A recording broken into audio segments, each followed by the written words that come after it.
Say that again. I'm sorry, Maria. Sorry. I was just saying that there's nutrition labels are coming to Google Play Store as well.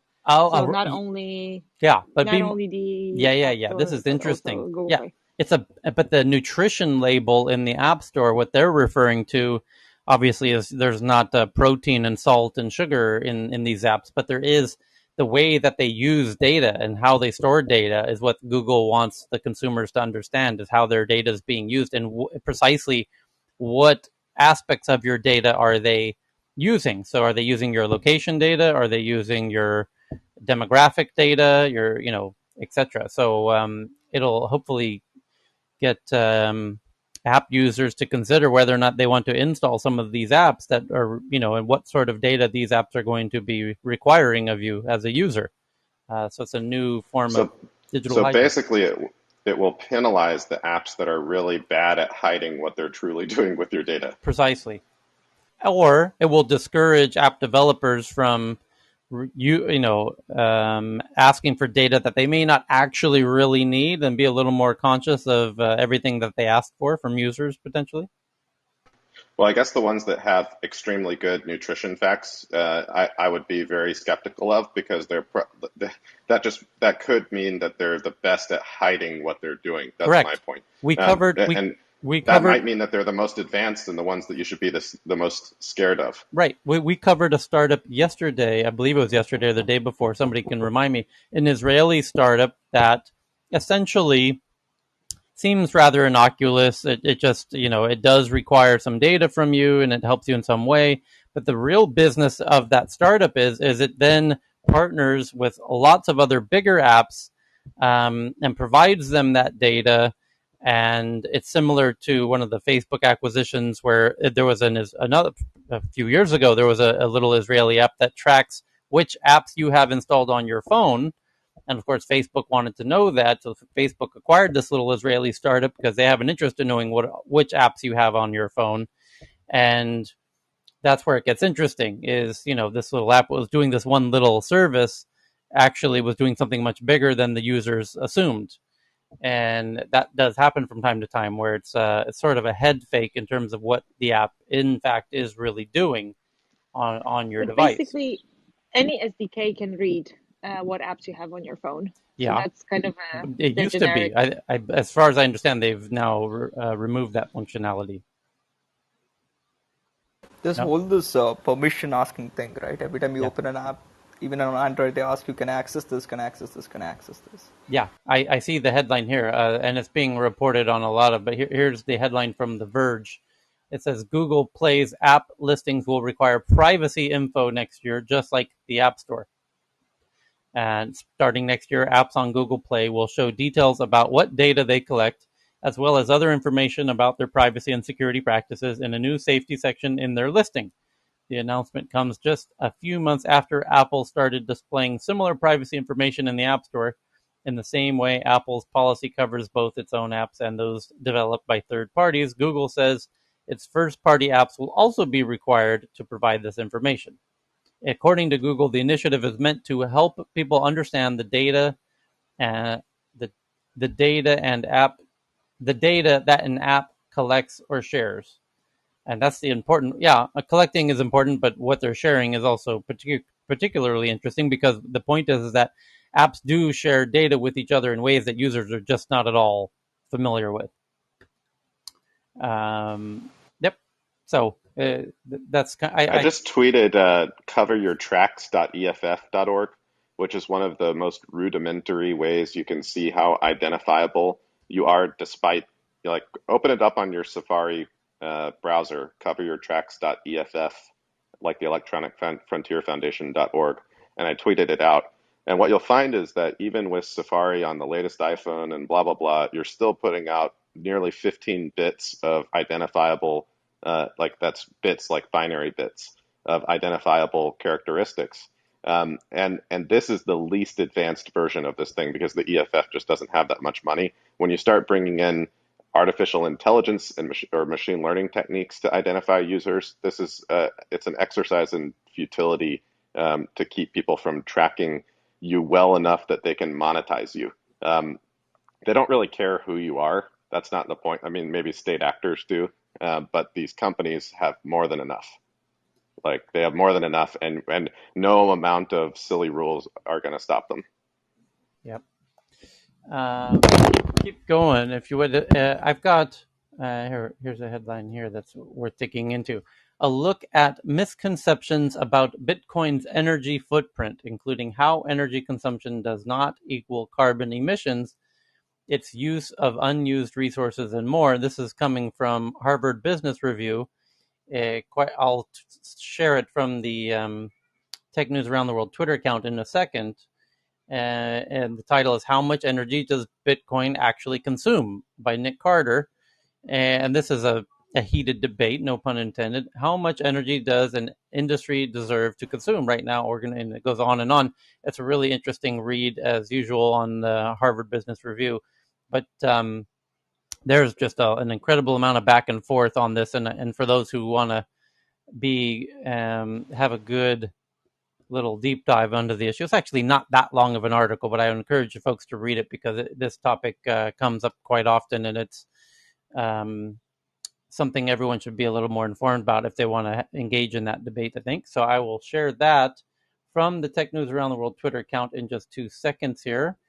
And I'm also tweeting out a live streaming link for today. We're going to test the fact that we are live streaming on YouTube, and there we go. And then it will also go out to Spotify in a podcast form afterwards, just as a little test for today. So I just sent that out to the Tech News Around the World Twitter account, which you can see if you click on the title of this room, you'll see the Tech News Club, which also has a link to the Twitter account.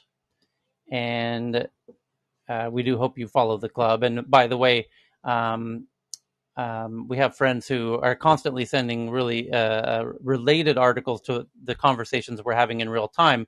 So normally, while we're doing this over the course of the 2-3 hours, I usually do about 10 to 15 tweets in real time related to the conversations we're having. So it's now like an extra second screen of content on the Twitter account. So I think people will enjoy that as well.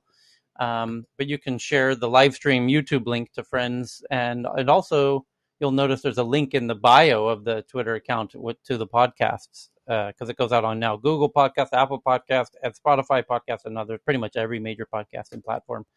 Just for now, today we're doing it as a little test to test all the functionalities and if there's things that we need to optimize and whatnot. But there's a bunch of folks with hands in the audience that I want to welcome up as usual. It looks like Jasbina and Michael got their hands up. So let's welcome them to the stage and see what Jasbina and Michael have in mind. Welcome, Michael. Where are you coming in from, and what would you like to share today? Hi, can you hear me, guys? Yeah, sound great. Phenomenal. Just to say, thank you for having me on stage. Yeah. I literally just landed in the room and I raised up my hand. That's what I always do. So it's the fastest traction that I've ever had on stage. So thank you very much for that. Yeah, just to clarify why that is the way this room is unique, as you're pointing out. And what's unique about it is the format of this room is it's not the haves and the have-nots, and it's what it's about is people from all over the world sharing what's going on in their backyard, geographically and professionally, because we as geeks here on stage and in the audience are very inquisitive, genuinely curious folks who want to know what's going on all over the place, because what happens in one part of the world affects other parts of the world. So if would love to hear what's going on in your part of the world professionally or geographically. Got it. Thank you very much. Yeah. So I have a business within Michael, this is indeed your first time here. My apologies. No, not at all. No need to apologize, my friend. But we have a special offer that I think you'll find very interesting. We're all about sharing headlines and news from around the world, and there is a special offer today for people who want to talk about their own companies. It's a special 50% discount. Normally it's 1 Bitcoin, Michael, but being that it's your first time, we can do this for just half of a Bitcoin. Got it. Okay. Wow. It's a Friday deal as well. It's a special Friday deal. It's a Friday only. Yeah. And you can see the on our Twitter account, there is now the tip jar functionality is now open. And that's wonderful. Yeah. But I don't know if you want to do the special half Bitcoin deal to tell I'll us. do. Hey, Michael. Here's an even better deal for 49 million satoshis. I will let you pitch your business and defend you with the power of 1,000 suns, because Tyler isn't the only one that can charge for these services. Yeah. For 49 million satoshis. So I am being It's a better deal. overflowed with Yes. love. Michael, Yes. just So just love share it. your headline. It'll be Yeah. cheaper. Yeah. Okay. Yeah. Going Right. once, going Good bit twice. of, That's good a bit of smart. advice there. Good bit of My advice. headline is this. My headline is faith, is around faith, right? And one of the things that's happening in my backyard at the moment, I'm in London in the United Kingdom. Uh-huh. There's been a lot of stress around lockdown, and we're coming out of lockdown, the sun's coming out. Nice. So there's a lot of people that are finding it really challenging, like myself, Yep. who has found it very challenging during lockdown. Michael, So you're breaking the rules in London's lockdown, Michael? I'm breaking the rules on what, sorry? Like being Oh, no, outside? it's okay. No. You're just kidding. Keep going. It's okay. Okay, got it. So London is freed of lockdown. And one thing that I noticed was that I've been wearing masks outside, and at the beginning of lockdown, I was not so much anti-mask, but I was very much pro-breathing. And this mask has brought a lot of fear to a lot of people. And one thing that I found today that really worked powerfully for me was to remind myself that I'm supported by the universe, right? That, I get all my substance, I get all my, and I ask myself, how can I do that? So the alarm that you just heard is an alarm that I have for every half an hour on my phone that I put on my phone. It says, I trust God. You can put, I trust the universe. And in the last 3 hours, the attraction that I've had from people stopping me and saying, hey, wow, you're smiling, what's happening? Has been amazing. And me just walking into this room now is a demonstration of that. I've been offered to talk about my business for half a Bitcoin and for millions of tushes. So whatever is happening around in your backyard, it's really important to remember that you're being supported. Okay, you just need to plug into the fact that no matter how bad it is, no matter how mediocre it is, no matter how it looks in where you're at, just plug into the fact that every little second that you take, you have the support of God, you have the support of the universe, and just remind yourself about that. Set an alarm on your phone every half an hour, every hour, and it rings. This afternoon has been amazing. I've been with clients and my alarm has been going, and I say, hey, your alarm keeps going. What's going on? And I smile. It's just a reminder that whatever is going on, God's got your back, or the universe has got your back, or a higher force has got your back. So that's what's happening in my backyard. There it is. That's Michael. Bada boom. Slam dunk, Michael. Well done. It's a happy Friday to you. Thank you very much. Thank you, Michael, for Yeah, sharing it from there will be London. there will be a test later, so folks. powerful. So do set your alarms. Thank you. I just Thank want you. to say Hallelujah. that I heard your prayer, and I'm afraid it will not be answered this time. But if you put 49 million satoshis in my pocket, we can talk about it. Okay, Hallelujah. Jonah, welcome to the stage. Where you coming in from, and what would you like to share with us today? I'm in Boca Raton, Florida, where it's nice and humid. No, yeah, that's why people move there. Yeah, and what would you like to share today from Boca Raton? Well, I was going to share like real news, but the Satoshi thing brought up some comedy that I saw the other day in light of Elon Musk going on SNL tomorrow. Indeed, he is. Everyone's talking about Dogecoin. Indeed, they are. I'm gonna pretend to shill because I want to disclaim that please don't buy this. It's seriously just a joke. I wouldn't touch this with a 20-foot pole. But the rise of making meme tokens is quite interesting. Indeed, it is. Have you heard the sheesh meme?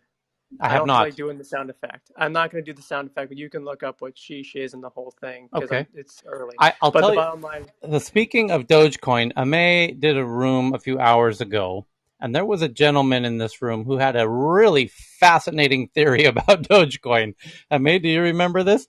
He brought up Yeah, this the symbol of Dogecoin with the the dog. Anubis of Yes, Egypt. Yeah. Tony.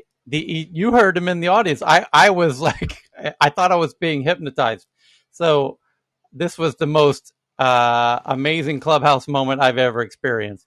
So the gentleman in the stage was talking about Dogecoin is much, much more than it appears. People think it's a joke coin, but however, throughout history, Thank the you. the Thank you, Anubis, Alan. the dog-headed man, as you know, in the Egyptian pyramids, no less, made great records of these dog-headed men, right, that carried the pharaohs across the rivers into the afterlife.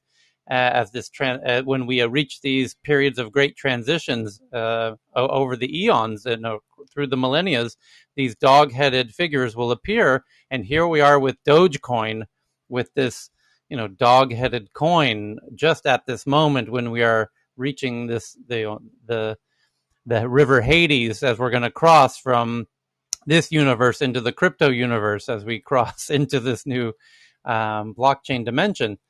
And wow, boy, was my eye opened. My third eye was open to a whole new crypto universe that I didn't even know existed. Truly fascinating stuff going Can on. I comment after you? Yeah, go ahead, Frost. So what a lot of people don't realize from the original crypto community, and you can speak to some of the some of the people that are considered, in the crypto community of the early days. I'm referring to 2011, 2012, etc. Is that there is a lot of proverbial symbolism that comes from that time. It may have been referred to as a joke in white papers. It may have been referred to as certain things 10 years ago, etc., etc. But when these things were coming together, when these guys were writing these papers, when there was a couple of them sitting around tables, these guys were thinking of this as more of a religion and a philosophy. Mm-hmm. There is a lot of this that is yet to be seen to come out, and we don't know what it is. And what you have just referred to as right there takes a lot of research and a lot of combined due diligence to come across what is referred to as crypto symbolism. Yeah. And it takes very few people to recognize that. This is why when I was in a room the other day, or maybe it was this same room, where I asked a simple question. I said, does the white paper call it a joke? And someone answered, yes, it does. And I left it at that. I was hoping someone would come up with this particular answer. There is a lot of symbolism in Bitcoin, in Doge, even in Ripple, even in Litecoin, and the likes of that. There's a lovely gentleman that Amay referred to earlier, Mr. Rajwinder, I think it was Rajwinder Singh, Amay, Yes. who you can go to, and he can educate the wider community on a lot of the symbolism and philosophy that comes from the early days, and he will educate the wider community on what that is. There's a lot of mathematics, etc., that goes into it, along with all the other much, much more intellectual stuff. But there's a lot of symbolism that is yet to be seen, which was written for the time of complementation of conventional finance with what they were trying to achieve. I'll leave it at that. Thank you, and Faraz, I'm done. May I add to that, just to... Go ahead. Yeah, just to say something about the person who brought up that Dogecoin theory earlier today. Yes. His name is Tony Schultz, I believe. Yes. And he has a PhD in physics. And sometimes that's what he would talk about in his rooms. And, he has this intersection of physics and metaphysics, I guess is what you would call it. And that's one thing amazing about it. Yeah. So I want to finish my little news part. I only want to respond to be honest, I think people find meaning in things that have no meaning. I think these are a bunch of kids who knew how to code, who thought it would be funny, and it just ballooned, and that's what it is. And I think that's nothing more than that. But I think there's irony in that, and maybe there'll be meaning in something that has no meaning. But what I wanted to reference is if you go to sheeshtoken.com, sheesh is the really popular meme for kids under 25. I'm 25 now. So one TikTok influencer created the coin, and 24 hours after he created that coin, it had market cap of $5 million. Right now it's $2.5 million. But the bottom line is anyone can create a meme token. It's really not that hard. But yeah, I don't buy any of that symbolism stuff around Doge. I really think it's just some kids who are, playing around and, just happened. Like anything else that somehow it just happens. Well, it may just be some kids, but what if Sure. there is something underneath it, as Become to be if I 86 may just billion add kid. to the gentleman, I'm sorry, I'm not seeing your. I'm down here. It's I'm Jonah. not seeing your It's down name. here at the The bottom. gentleman who's casting that opinion. I agree. Sure, and I'm with you. Everyone has their opinion. Everyone can come up with 1,000 things entitled to your opinion, but I believe you were 50 kids were writing what they were writing. So I'll leave it at that. Thank you.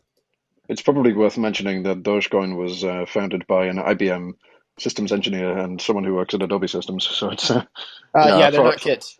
yeah, exactly. I kind of agree with Faraz because whenever I enter a crypto room and people are talking about crypto, they do ask me to read some books and whatnot on cryptography that came out, 10 years before Bitcoin was invented. So I kind of agree with Faraz that, guys who are doing this probably were influenced by all this other stuff.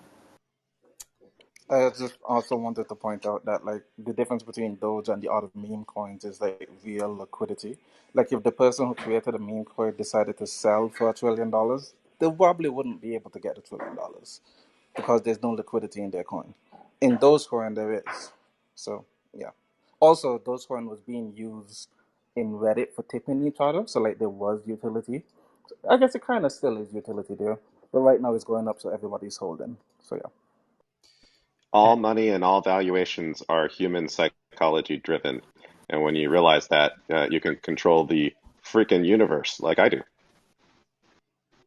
Yeah, and by the way, I respect your opinion. I mean, I'm going to agree to disagree, but I respect your opinion. And I think your opinion's a lot more fun than mine. I think, Well, no, I want to to believe be that. clear, yeah, actually, it's very interesting. I will never agree to disagree because that doesn't really work with human psychology either.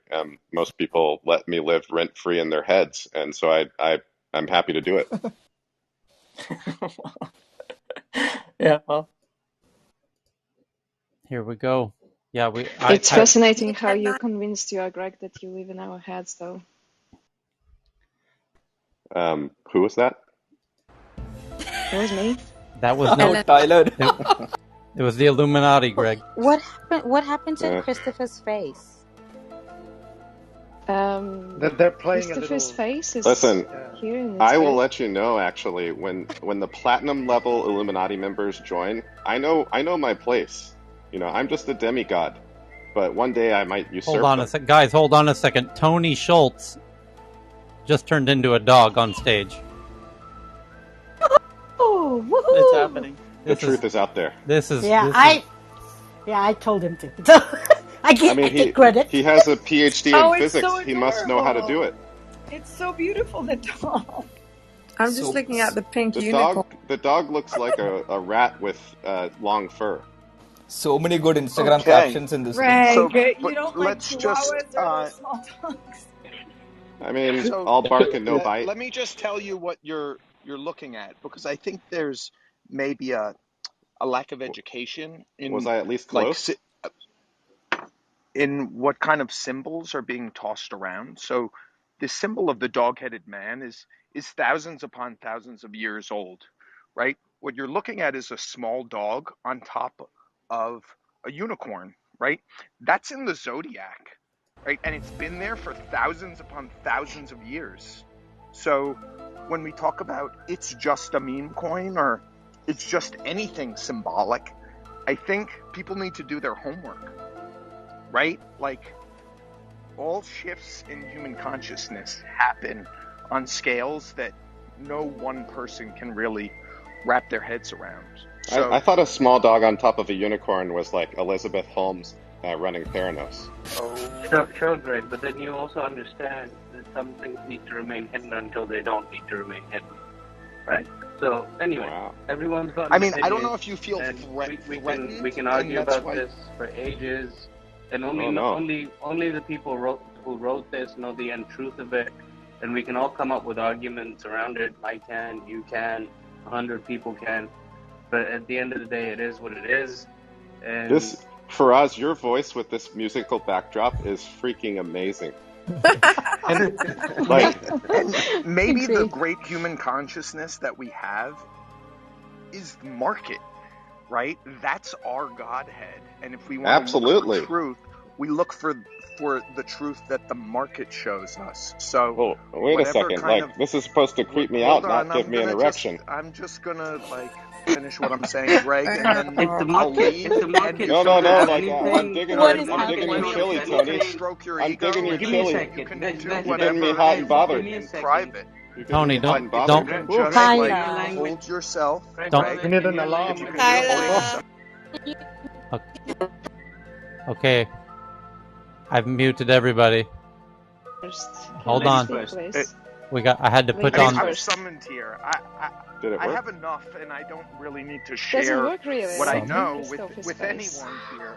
Tell us, Syndrome of God is gone. everyone. Tony, Shh. ladies first. Tony. Let's Ladies do first. this. Tony, tell us what you know, Tony.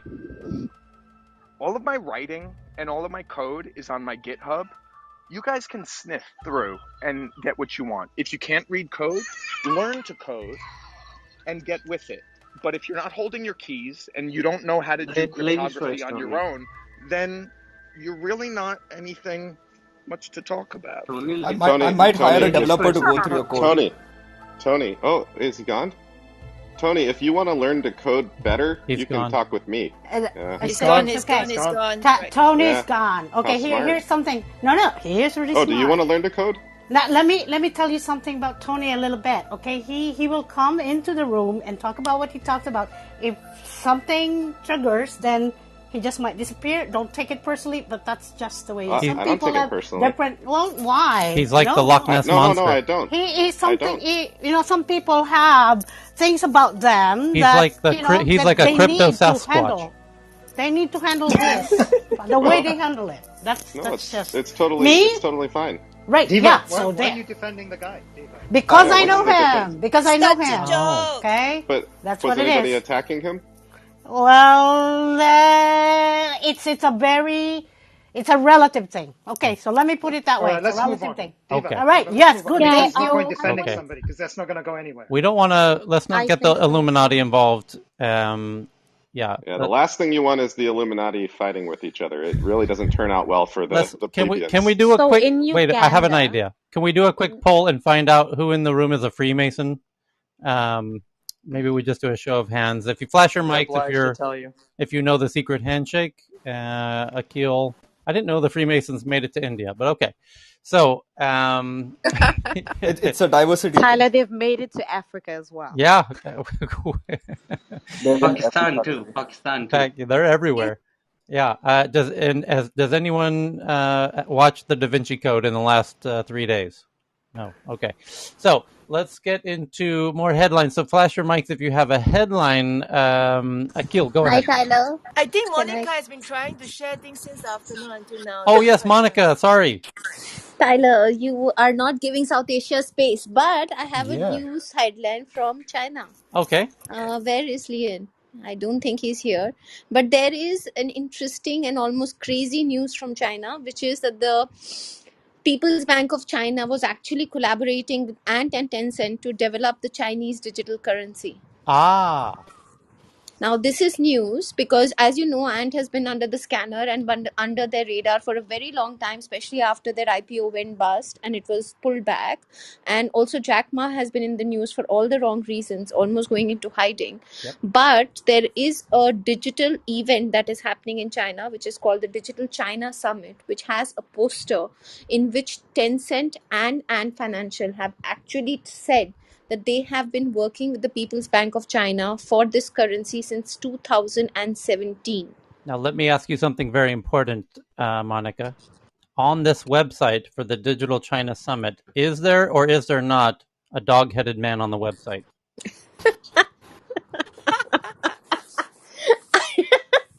I I have no idea, Tyler. Next time I will check. Okay, I'm looking at the website now, and no doubt opening a wormhole to the Chinese authorities into my browser, but it's taking a long time to load, so maybe that's not a good idea. But it is very interesting the point you're making, because essentially, China had two major payment systems, Alipay and WeChat Pay, owned by Ant Financial and Tencent. And the Alipay was about to do a huge IPO, and it Yes. got stopped by the authorities because Yes. as we now know, 2 months later, the authorities had their own grand, ambitious plans, which they didn't want to compete with Alipay. They wanted to have their own digital currency with their own app, which they've been doing and testing. And we had an update in the previous session about new areas of China where the new app is being tested with the digital currency. And now it makes sense that somebody raised the question brilliantly. I forget who, but they deserve a ton of credit. The idea that why isn't this new digital yuan or digital renminbi, the digital Chinese currency, why are they using their own That was me, app? Tyler. Oh, there you go. It was Cheryl. So Cheryl had the brilliant foresight to wonder, why is China using their own app? Why not just add the digital currency to the existing apps of Alipay and WeChat? Which it sounds like, Monica, what you're saying is this is essentially what might be starting to happen. Absolutely, Tyler. I'm not sure why this has been revealed, and especially and has come into the public domain via this insidious accident. I think that there's much more to it. And why are we learning about this now? Because the digital UN pilot has been going on for about 7 to 8 months now, and Ali has been under the scanner, and there was a record 2.8 billion fine on them just recently, last month.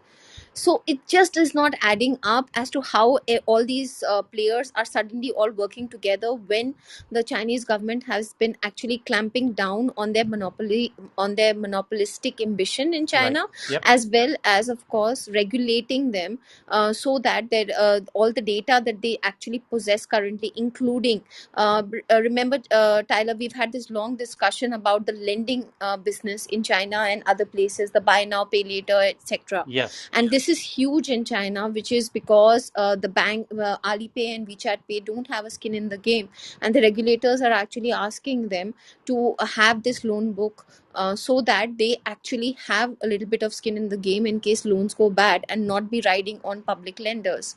So it's very interesting as to how, as in, this is not, for me, it's not making any sense at all, especially this poster being released by accident. It just does not make sense.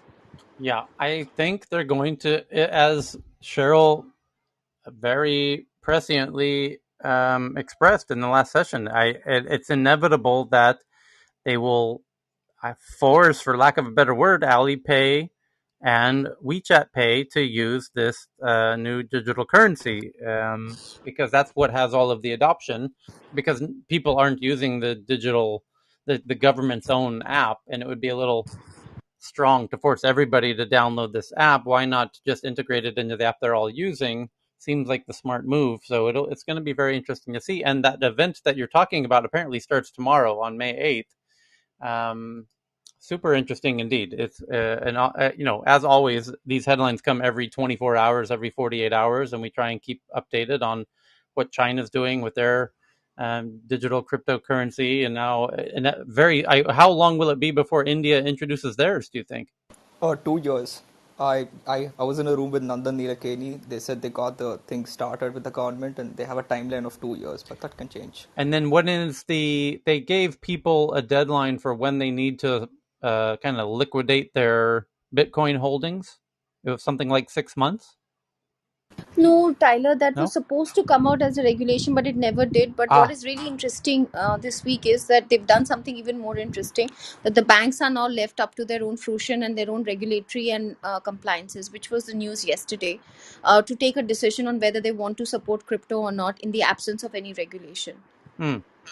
which means, and most of the banks are actually clamping down hard and not allowing merchant process transactions, which means people can't really use their bank accounts Right. or other means in order to process money or payments into their wallet to actually buy Bitcoin. So it's very interesting as to why all of this is happening, but kind of makes sense. Yeah. And the entire TICON and Frames teams for all their hard work in putting together such a great event with a huge volume. There was somebody was listening to the radio or something. Welcome back, Tan, and we got Amanda and Pratik in the audience, and welcome back, Andre. And here's Dan Miller. So let me see if you have something to share. Please flash your mics. Go, Akil. What do you got? I got a bit of China news. Okay, go ahead. I think just a sec. I'm pulling up the article. China's emissions now exceed all the developed worlds combined. Yeah, you sent this in the DM. Please go on with that. Just 1 second, please. Tan has an interesting one too.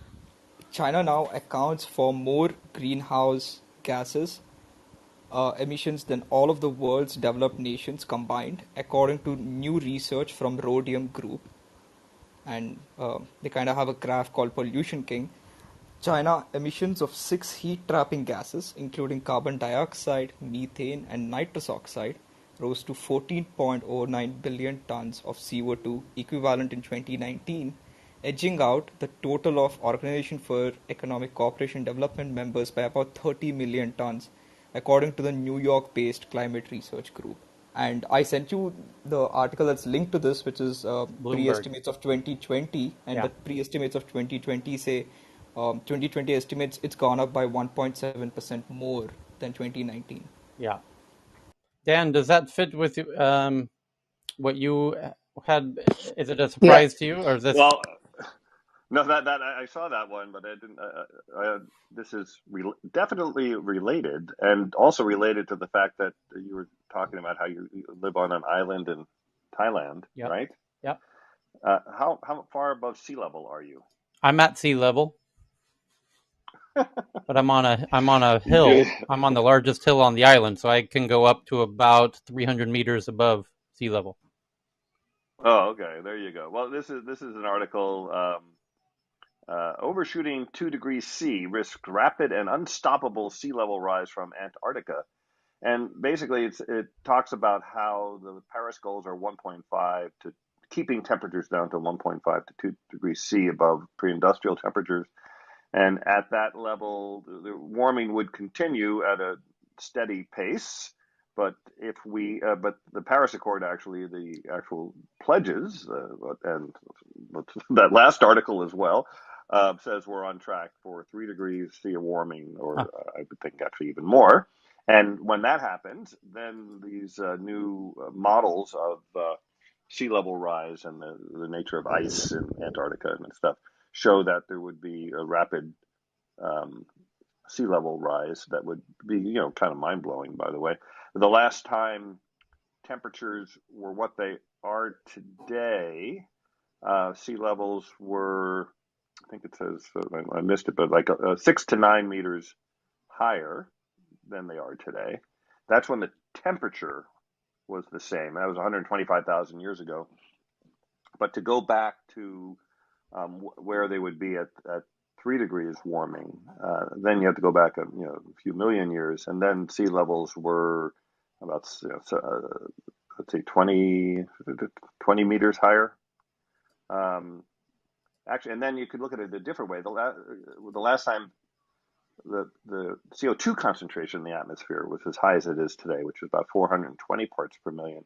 Sea levels were about 75 feet, like 20 meters higher. So those are just, and part of what people don't understand is that takes a really long time to, hundreds of years, if not thousands of years, for all that melting to take place and to reach those very high numbers, which of course happened in the past over 10 or 20,000 years because CO2 levels were rising so slowly. Now they're rising 100 times faster. So we don't really know quite how things will react. But a sea level rise of just 1 or 2 meters this century is kind of mind blowing for infrastructure around the world and coastal cities. And it could rise so much in the following century that literally the bottom third of Florida is no longer on the map. So that doesn't sound like such a bad thing. If you're looking to follow Tyler and get your own place, I'd get a higher spot. Yes. Honestly, do we get rid of the Jersey Shore and the southern tip of Florida and a lot of come Florida. on, they'll have time to move. They'll have time to move. As Woody Allen said, there's nothing wrong with Southern California that a little rise in ocean level couldn't cure. He said that a long time ago, I think Annie Hall or something. There's a lot of major cities, Miami very notably, Bangkok very notably, the whole Bangladesh is, I think. Shanghai. Yep. There's a lot of empty land too. So yes. I wouldn't be too worried about that. Oh, one question I'm I kind of have looking forward to it. For Dan, I mean, I wanted to ask you this a couple of sessions ago, but what do you think is the timeline for Armageddon? When do you think the world is going to turn into a crisp and this, people can't live in it? What's the question? When do you think the world will turn into a crisp? I think it won't be the Armageddon. When is Armageddon? Timeline to Armageddon. The timeline to Armageddon. Well, that actually is not a climate science. It's a human social. See, I'm not. The planet. Basically, we just want you to tell us when the world is over. Yep. No, it's not over. Make an over/under or climate change has already happened. It's already creating many billions of dollars of damage every year just from floods, fires, droughts, etc. I actually worry a lot about the droughts because that leads to famine. So that's the damage from bad climate science has actually done more damage than climate change, because climate change does exist, but bad climate science is like probably the worst damage of all. I'll go add it up for you and get back to you. There's a lot of great climate science all over the place, and it's easy to find. So no problem there. Well, if you're one of the people that misinterprets the data, then that might seem like a correct statement. But otherwise, no. Yeah, I would agree with you. But we're about to get 100 people to leave from this room. Yeah. You said you were going to do a room on this topic, and I suggest that you do so that I can eat you for lunch over there instead of here, where everybody's going to get bored to tears. Yeah, I appreciate it. I get back to the. Anyway, by the way, another news from India regarding China. India just banned today all wireless products made out of China. So that means Bluetooth speakers, earphones, smartphones, Wi-Fi routers now will be allowed into India that have been made in China. Interesting. What was this? Where's that being reported from, Tom? Hang on. Apple products as well.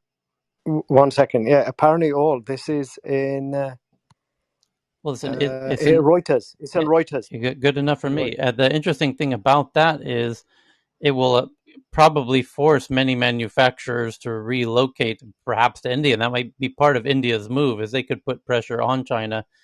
Well, you've also got, remember, Taiwan, and you've got Vietnam. Vietnam Thailand, is exploding as a result of this at the moment, honestly. I just want to say, Malaysia as well. Malaysia, quite a lot of the US sort of companies have their assembly plants in Malaysia as well. I have friends in Vietnam, very dear friends of mine who now live in Ho Chi Minh, who it's commonly reported that there are Chinese nationals trying to sneak into Vietnam to get their the jobs that left China that went into Vietnam.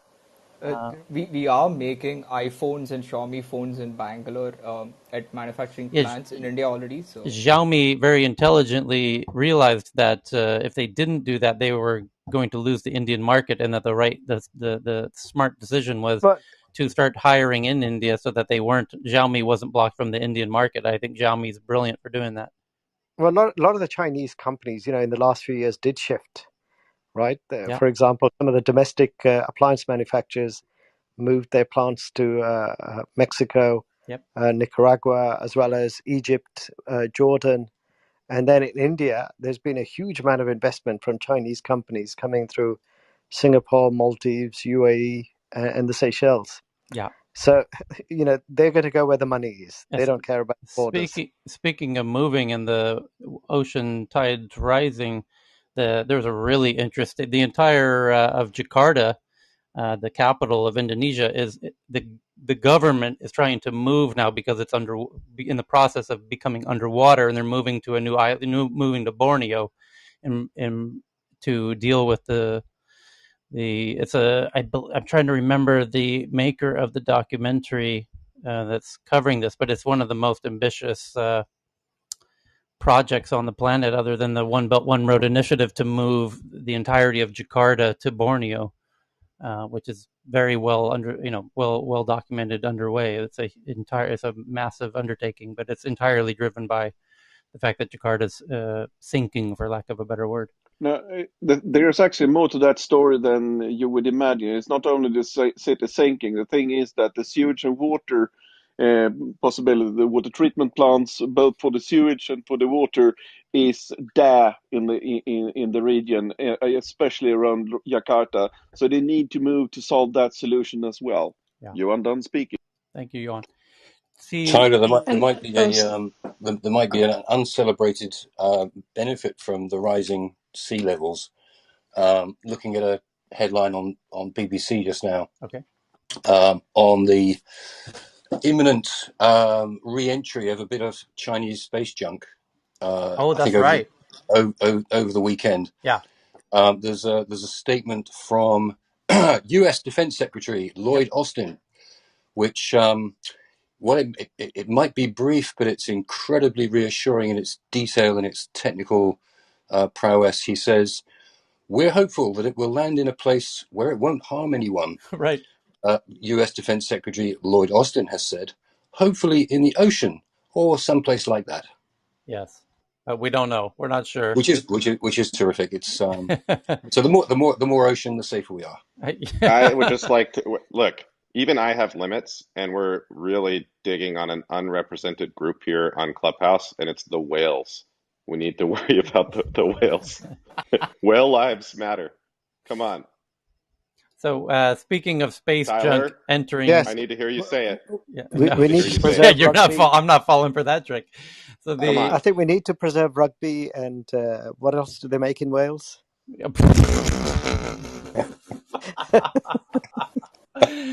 Well played, Tan. Oh, well Tan. played. Well played. I love you. Yeah, I love you. So Elon Musk is, as somebody reported, appearing on Saturday Night Live, but he is, and this is driving a lot of exuberance in speculation on Dogecoin. However, Elon Musk is now warning people to invest with caution as Dogecoin rallies ahead of his SNL appearance. I sent you the article. Yes, writing on Twitter, the billionaire crypto enthusiast said that while cryptocurrency is promising, people should invest with caution. And I think that's interesting, Tyler, that recently, I think he met all his goals on Tesla vested shares. He's going to be released $35 billion worth of vested shares soon. So he hit all the targets. It's funny that, right? I mean, he managed to push the price point of every target, and then he's going to be walking away. Kieran, did you see the tweet from some of the engineers that tweeted yesterday? They said, "Please don't believe everything Elon Musk tweets about Tesla. Exactly. Half the things he said we are doing, they're some years away yet." Guys, I mean, the thing is, for him, I don't know if you guys remember, he set a 12 target that will release $35 billion worth of shares that vested over a period of time. I think he's coming to the final tranche. I think he's going to be the most. You'll hear the most sensible tweets from him, I think, from here on, because given that he got most of his vested shares, hitting all the targets. It's the manipulation at the highest order. I mean, it's never beyond indicated at work, right? And on top of that, he's living to fight another day. I can't really blame him. We are the ones that are giving this to him. Like, we here in tech news around the world have had full self-driving conversations before, where people were propping him up and all of that. And I get it. Like, I do too. I believe in the guy. I actually like what he's doing. I just also know what he's doing, and nobody believes you until he walks away with the money bags out of the bank. Okay. So good morning. Yes, good morning. Go for it. Hey, good morning. This is Bradley. So I've got something. Maybe I joined a little late, so maybe you guys already covered this. Okay. What I'm excited about this morning is the Definity Mercury Genesis event happening in about 45 minutes. What is that? Definity is probably interesting blockchain topic of the weekend. So it's the future of the internet, IPFS. It's going to work with Ethereum, distributed applications, and literally, I think it's going to be huge. So you can go reserve a seat for this on the Dfinity.org site. And That's where I'm going to be in 45 minutes. And when did your brother start the company? I have no affiliation whatsoever, but it is the future. Yeah. I think the future of the internet is the internet, to be honest, but I can be wrong. But there is a lot of amazing potential ahead for all kinds of blockchain innovations, and it's there due to the sheer number of them. It's hard to predict which ones will have traction long term. But I don't blame people for You getting should very. ask the question, if Balaji is going to be there, then I would show up. But if not, then yeah, I wouldn't. There it is. Like, I mean, like he talks about the crypto oracle all the time. He's my crypto oracle. It's not even that I agree with everything that he says, but he's definitely leading the hype train. And so if he's not there, then it's not on the hype train, and I don't want to be on it. That's a very good logical that's a point that's hard to debate against. You're right about that. And so the question that becomes a very valid question: is if Balaji? That's actually quite helpful. I think I That's a actually helpful just frame. That's a helpful frame, actually. thank you, Cal, and thank you, Tyler. And I actually just ascended to another plane of existence because you finally acknowledged me after weeks of being helpful in here and and actually stepped out of The other day, I'll tell you your another fourth thing wall that moderator stuff. You just broke through it. Thank you. the other thing you did the other day that it's a small story that Peloton came up, right? And like, oh, this Peloton thing, it's defective, and you just said, we're gonna wash away. That's what it's done today, more or less. Yeah, thanks, So Cal. there you go. You got I that too. like I like to be called on my failures as well as my successes. I also told you that you shouldn't expect some crazy AR glasses at that last Apple event, and it didn't happen either. But I'm occasionally wrong, but I usually notice it before anybody else does. Yeah, there's guys. I got a conspiracy a bit here. So Dan can get involved in this one. Just wondered, like, the Dogecoin tweet that Elon did, right? Back on, what was it? April 28th. He said, Doge father. No, he did before that, sorry. Now, at the same time, did you know that they lost credits? Like, from Stellantis? Basically, they lost 300 million euros of credits. They didn't want to buy the credits anymore from Tesla at that time, and Tesla makes $1.6 billion selling credits. That's the environmental credits to rivals and other automakers. So I'm just wondering whether this is all timed just to boost up Dogecoin so you could make up that loss. Is that, like you I said, have another cryptocurrency thing from Bloomberg. I'm when reading it's it. a slot. Go ahead, Johan. I'm reading it. Your DM, but go ahead.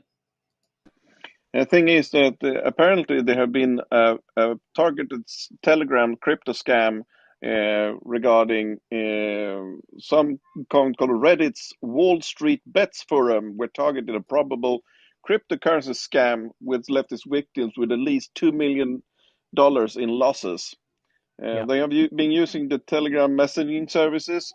Our friend Tyler will probably post the link to this Bloomberg article right off. But yeah, it's still happening over and over again. You are done speaking. So Tyler, I think we should set a rule in the room. Any crypto scam, unless if it's billions, I don't think we should mention it because millions is a loose change now, right? Look at Dogecoin. We should set a rule there.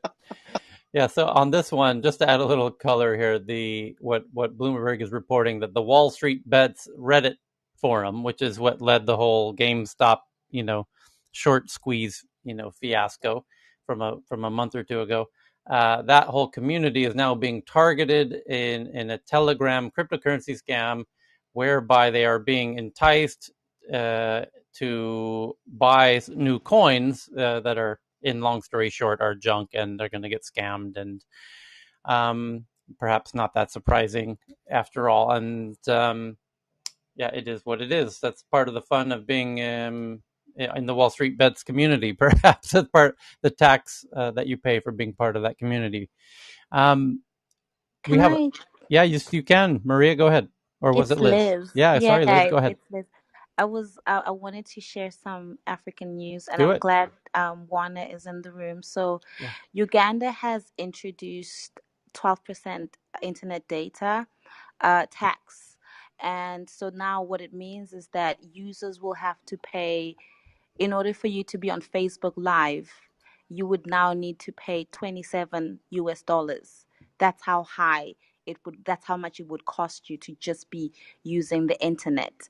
And so the government claims that, oh, this is for them to raise their income tax. But a lot of critics are saying that obviously because the president of Uganda has a reputation of having some really regressive policies on the internet and just social media in general. We saw that last year during their elections where they pretty much shut down internet altogether, I think social media altogether. And so now users of the internet, I think, have the numbers of users online have actually gone down to 5 million from 12 million in a very short space of time. So I wanted to know, perhaps Mbwana, who's on the ground, might be able to share more light, because this is just $27 to just use Facebook is ridiculous in my opinion. Like Africa generally tends to have pretty high rates on internet data, but $27 for Africa is just, yeah, I don't understand what this guy is trying to do. Yeah, I'm seeing the articles here. Here's one. It says Uganda imposes 12% tax on all internet packages. So they're going to tax internet data like many other goods, apparently. The government has imposed the tax, now approved by Parliament, because the country had debts. Blah, blah, blah. Uganda is already believed to be one of the most excuse me, one of the most expensive countries in Africa for data Bless rates. you. Thank you. And the data tax follows the failure of an attempt to raise tax on applications. So they had previously tried to put taxes on apps like WhatsApp and Twitter. Right. And yeah, back in 2018. Yes, the social media tax, they called it, and that didn't work. So now they're just taxing essentially all the data plans for access to the internet, which is interesting. Like I believe this is like a trend that's very worrying in Uganda. I think there's two parts to it. One, the governments are trying to adapt to the fact that they're not making enough telco revenues from traditional SMS and calls. People are obviously switching to WhatsApp calls, and I even actually, by the way, was thinking that imagine if tech news around the world was like rebroadcasted into Uganda radio, like like AM FM radio. Like we could get in trouble if if someone here was associated with that because we're circumventing some licenses for radio. But it could easily happen, right? Like it's not a far-fetched thing. And then I think the other aspect is political, right? Museveni, the president, wants to squash any sort of campaigns that might promote political opponents. Obviously, Bobby Wine and others. That's the main opposition candidate. And yeah, this follows very closely what I see in Tanzania, where I'm from, where the government tries to block any dissent from opposition. But also in Tanzania, we have a charge you can be charged for economic sabotage if you are disrupting traditional revenue sources. So like I know companies that have, or even employees of tech companies that have been arrested because they are subverting, through the disruptive, maybe they're using WhatsApp for customer service, or they're finding other channels that don't generate revenue for the government through telco, traditionally calls or SMSs, and so they get charged for economic sabotage. This may change with our new president now in Tanzania, but yeah, like that's basically my take on it, kind of political and just revenue generating disruption that they're kind of like just trying to find ways to stop that. Yeah, because if they're using, but guys, don't you think that these countries, who provide the internet access and their users basically look at the adverts, but they are not able to earn any taxes at all? I have a question for Mabwana and Liz. So how does the math actually work here? It's 12%, but that turns into 27 extra dollars. Is it like 12% of your internet bill? Is it like a 12% surcharge on data costs? Like how does the math actually work out here? Because if it was 12% for $27, that would mean that they were paying like hundreds of dollars already for access, right? I think it's. I haven't read the article, but I'm assuming it's 12% on the bundles, right? I think. Right. I think Yeah, But the is that's it like right. telcos will. home internet bundles No, or No, mobile it's bundles or mobile mobile data. mobile data is so dominant form that people access yeah, internet. that's what I would think, but 12% being 27 extra dollars means that it's like they're paying like $300, $200 or $300 for like 200 a internet. month. Yeah. That's it. Yeah, Is and that, I are they just really doing that? That doesn't seem Yeah, Uganda's possible. super expensive on some it's things. Yeah. very expensive. It just doesn't make sense at all. Wow. Well, I would love to if I could ask that anybody who knows the math here DM me the math, then I'm gonna turn a laser beam on this because that's ridiculous. Yeah. Yeah, like I also don't know how that works out, and but my guess is that the telcos will start to fiddle around with the data plans a little bit, try and because already in many African countries there's a huge amount of like the bundles, for example, WhatsApp and Facebook, Instagram often get bundled or given away for free. So I'm assuming there'll be some adjustments to the data plans to try and make it easier. But yeah, So this is worrying. I've run this business model for some very large companies, even with the latest and greatest gear, and that would indicate that there is some kind of like 800% profit margin or something ridiculous like that. Or in fact, if you're talking about the profit margin, it would mean that it would be like a 95% profit margin, and a markup of like 800%. So on these services, maybe more. And so I'm curious if there's like a lack of competitive environment there. What's the government, besides just the surcharge, like what is causing the high cost basis for this thing? Because a 12% tax on the face of it doesn't seem like a crazy thing for a government to impose, based on what happens elsewhere in the world. But the crazy thing seems to be that 12% equals $27. That's nuts. Yeah, I just looked. So it's Sounds like monopoly. $230 a month then for a Yeah. plan.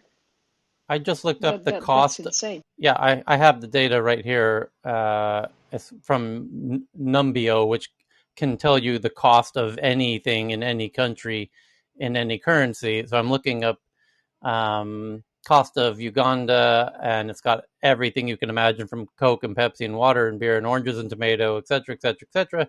Apartments, cars, childcare, sports, utilities, and then it has here cost of internet, both mobile and home utilities. So it's 10 cents per minute of prepaid mobile. It's internet of 60 megabytes per second is $69. Megabits. Yeah, hold on one second. Yeah. 69 Yeah. megabits per second. That's right. Yeah. 69. Always in bits per second. Yep. But yeah. 60 Yeah. megabits. What I'll So do is how does this make sense? It's $69 for. I don't know what the. It says unlimited data is $69 per month. So generally mobile data is not going to be listed in terms of megabits per second. That's usually a wired connection, and then it's still You're right. This is up for to. cabled. You're right. Yeah. Yeah, check the. which is But the Okay, I think the and mobile, majority of what you sorry, want Ugandans is do not what mobile. they're access. Yeah, saying here I is gotcha. that this is mostly for if your social media page is used to transmit sound. I'm reading here on the Tech Cabal, it's a news outlet. So, and they're saying that if your social media page is used to transmit sound, video, or data intended for simultaneous reception by the public, which is i.e. broadcasting, then that's what would cost $27. But But how do is they that a even track flat that? fee? Yeah, I don't know. Is I that a never had. flat fee? Yes, it is. You will need to pay an application of I think this is the Ugandan shilling of 100,000, which is equivalent to Interesting. So $27. they're basically saying that you need a broadcasting license to broadcast audio on the internet. And so this is what I was wondering, because if it's literally on a 12, like I don't know where the percent thing came from. So there's a 12% number, there's a 27 number, maybe not related. Yeah. The 27 number sounds like a broadcasting license, Yes. which is backwards. That is backwards for sure, compared to the fact that nearly anybody can come on here on Clubhouse and yap their mouth whether they know anything or not for $0, Precisely. and waste all of our time, or maybe give us a great time depending on. But so I do think that $27, if it's a separate thing, I want to understand this issue better, and it sounds like we're putting a couple of these topics together, and I think confusing them might not allow us to hit the right problems. You know what I mean? Yeah, I'll need to read it. And I have one investment in Uganda. It's a gaming studio called Cola Studios. I can have Daniel come on stage at some point, and if maybe tomorrow or another day, and he can explain. I just but figured as it out. I mentioned, it's Yeah, not consider surprising to me me interested. because in Tanzania we already have a lot of this. So and Museveni and our former president Magufuli are pretty close. And just to give you context, I need a blogging license in Tanzania if I want to blog.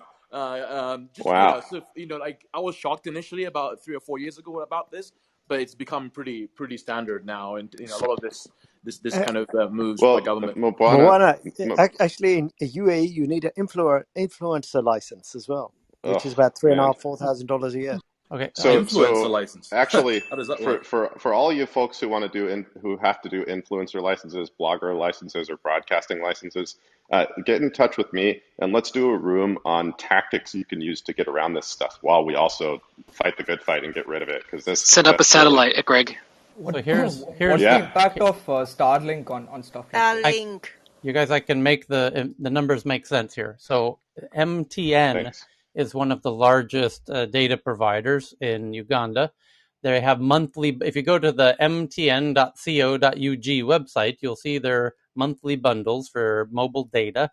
The monthly package at the high end costs 550,000 UGX, whatever their currency is in Uganda. That converts to $170 per month for that mobile data package. That's nuts. That's if there's absolutely anyone crazy. who can afford to be on the internet in Uganda, just please raise your hand. Maybe you could share with us what's going on there. But then your 12% does come out to $20-some. Yeah. Yeah, that's interesting.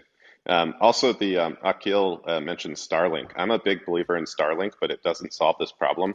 And the reason it doesn't is because you still need, Gen 1 Starlink requires ground stations to be in country because they don't have inter-satellite links. When they get the inter-satellite link thing figured out, which is mostly about making sure that they don't turn into space debris that doesn't burn up in the atmosphere, the optics are really hard to get to degrade gracefully. If they get to inter-satellite links, they could theoretically get around this problem, but ultimately sovereignty will rule over technology, including landing rights. If you have one of these antennas out in the open and it's not licensed, they can still get you that way, and they can track it. There are satellites that are going to be able to track whether you're a Starlink trying to use Starlink.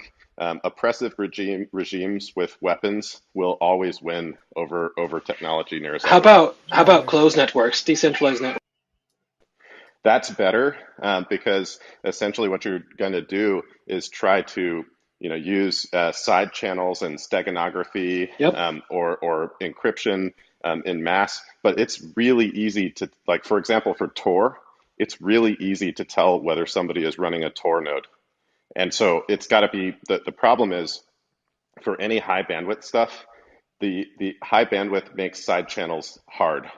So it's hard to hide a lot of data being exfiltrated unless there's so many people doing it that it becomes the I am Spartacus. There you go. So there's a headline that just came out an hour or so ago that the SEC chairman is talking about Bitcoin, and when the SEC chairman talks about Bitcoin, everyone should who has any interest in Bitcoin should pay the fuck attention, because he's going to lay down the law of the land in America with regard to Bitcoin, and he's got some new comments to make here, which I will now share with you. So the SEC chairman's name is Gary Gensler, and he says the headline is more investor protections are needed for Bitcoin and crypto markets. But specifically, Gary Gensler told CNBC, live on CNBC just an hour or so ago, that he sees the attraction to Bitcoin for traders, but regulation is needed to prevent fraud and other issues, which, well, we just covered some of those fraud issues about 10 minutes ago. Bitcoin and other cryptocurrencies have boomed since late last year, fueled by increased institutional adoption for some of the more established names and increased interest from retail traders. That's true. More importantly, here's the interesting quote from the SEC chairman: to the extent that something is a security, the SEC has a lot of authority. Yes, that's what very understated point he's making there. That's their entire job, is the Security Exchange Commissioner. So to the extent that something is a security, the SEC has a lot of authority, and a lot of crypto tokens, I won't call them cryptocurrencies for this moment, are indeed securities. So he's very clear to state that crypto, he doesn't use the word tokens and he won't use, or he calls them crypto tokens because to him they are securities. They are not currencies. So that's why he refuses to call them cryptocurrencies. But here's where it gets really interesting. In this quote here at the end, he says, we need to update and freshen our rules to ensure that while retail investors and any individual has First Amendment rights to speak and so forth, that they're not misleading the public, they're not manipulating the public, manipulating the markets. And so he feels the need for more regulation against people scamming, for lack of a better word, or taking advantage of retail investors. So that's something for the crypto enthusiast rooms to dive into at Deep Link. Yeah. We need giant factories at sea that build yachts for people to spend their Bitcoin. Otherwise, the on-ramps and the off-ramps are going to be the places where the authorities like this come in and regulate, and they will regulate with extreme prejudice. Yeah, I mean, I'm not an authority on how to translate SEC chairman into, pedestrian English, but I would take him to mean that we can expect quite tight regulation in the U.S. In the near term.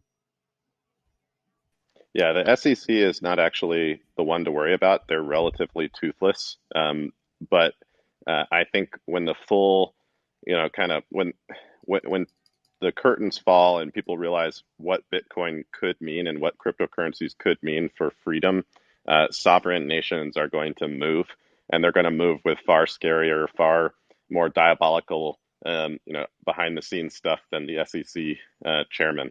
He's kind of like he's the principal of the school, but there's large donors and influences in the government that are going to not want this to happen.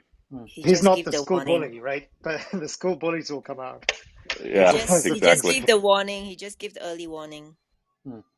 Yeah, he's Mr. Nice Guy before the real stuff starts happening. Like at the end of the day, the U.S. dollar is backed by the world's best military. That's what it is. It's a psychology thing. And look, the world's best military is in peril right now. That's the biggest scary thing for the U.S. dollar, not these cryptocurrencies. As long as there are not enough, like basically decentralized, out of sovereign control on ramps and off ramps for people to turn their money into real stuff, and unless those exist in mass, then the biggest threat towards the U.S. dollar is China and other military supremacy, not this stuff. It's a red herring. So the chip shortage continues to make waves now, and it's getting into the really mainstream media now in the U.S. CNBC reporting the global chip shortage is starting to have major real-world consequences. So it's gone from the realization and the warnings from the chip manufacturers and fabs now to real-world consequences are now going to be felt. And the key points in this article are, as technology has advanced, semiconductor chips have spread from computers and cars to toothbrushes and clothes dryers. They now lurk beneath the hood of a surprising number of products. Yep, that checks out. But demand for chips is continuing to outstrip supply, and car makers are no longer the only companies feeling the pinch. Yep, that's true. Many companies, particularly those in China who have been hit by sanctions, are boosting their stockpiles of in-demand chips to try to ride out the storm, but that's making chips even harder to get hold of for other firms. That makes sense too. The chip hoarding is no doubt going to happen as there's a limited supply. Everyone knows it, and it's going to become a very tight bottleneck for a lot of consumer goods. So it'll be interesting to see which companies are able to sustain and which ones might inevitably fall victim to this global chip shortage.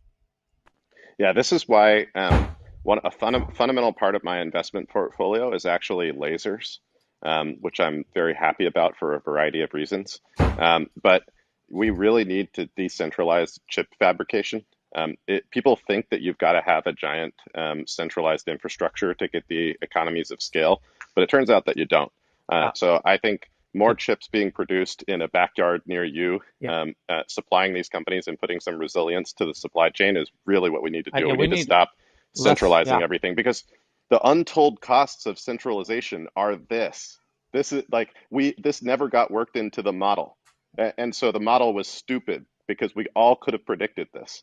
Like, you literally have supply chain professionals that should know about second sourcing being a thing, and they have blinders on when it comes to the fucking chip at the center of the device. But this was being yelled in their faces by me and other people and saying, "Come on, what's the deal?" But there's so much cognitive dissonance surrounding it because it's so hard to second source the chip that they just don't do it. And then we have a single point of failure, and then this happens. And that's why I can't get my freaking F-350 diesel for 6 months. Yeah. So the last paragraph in this article really covers it well, and the point that Greg is making, which they title "Tech Sovereignty."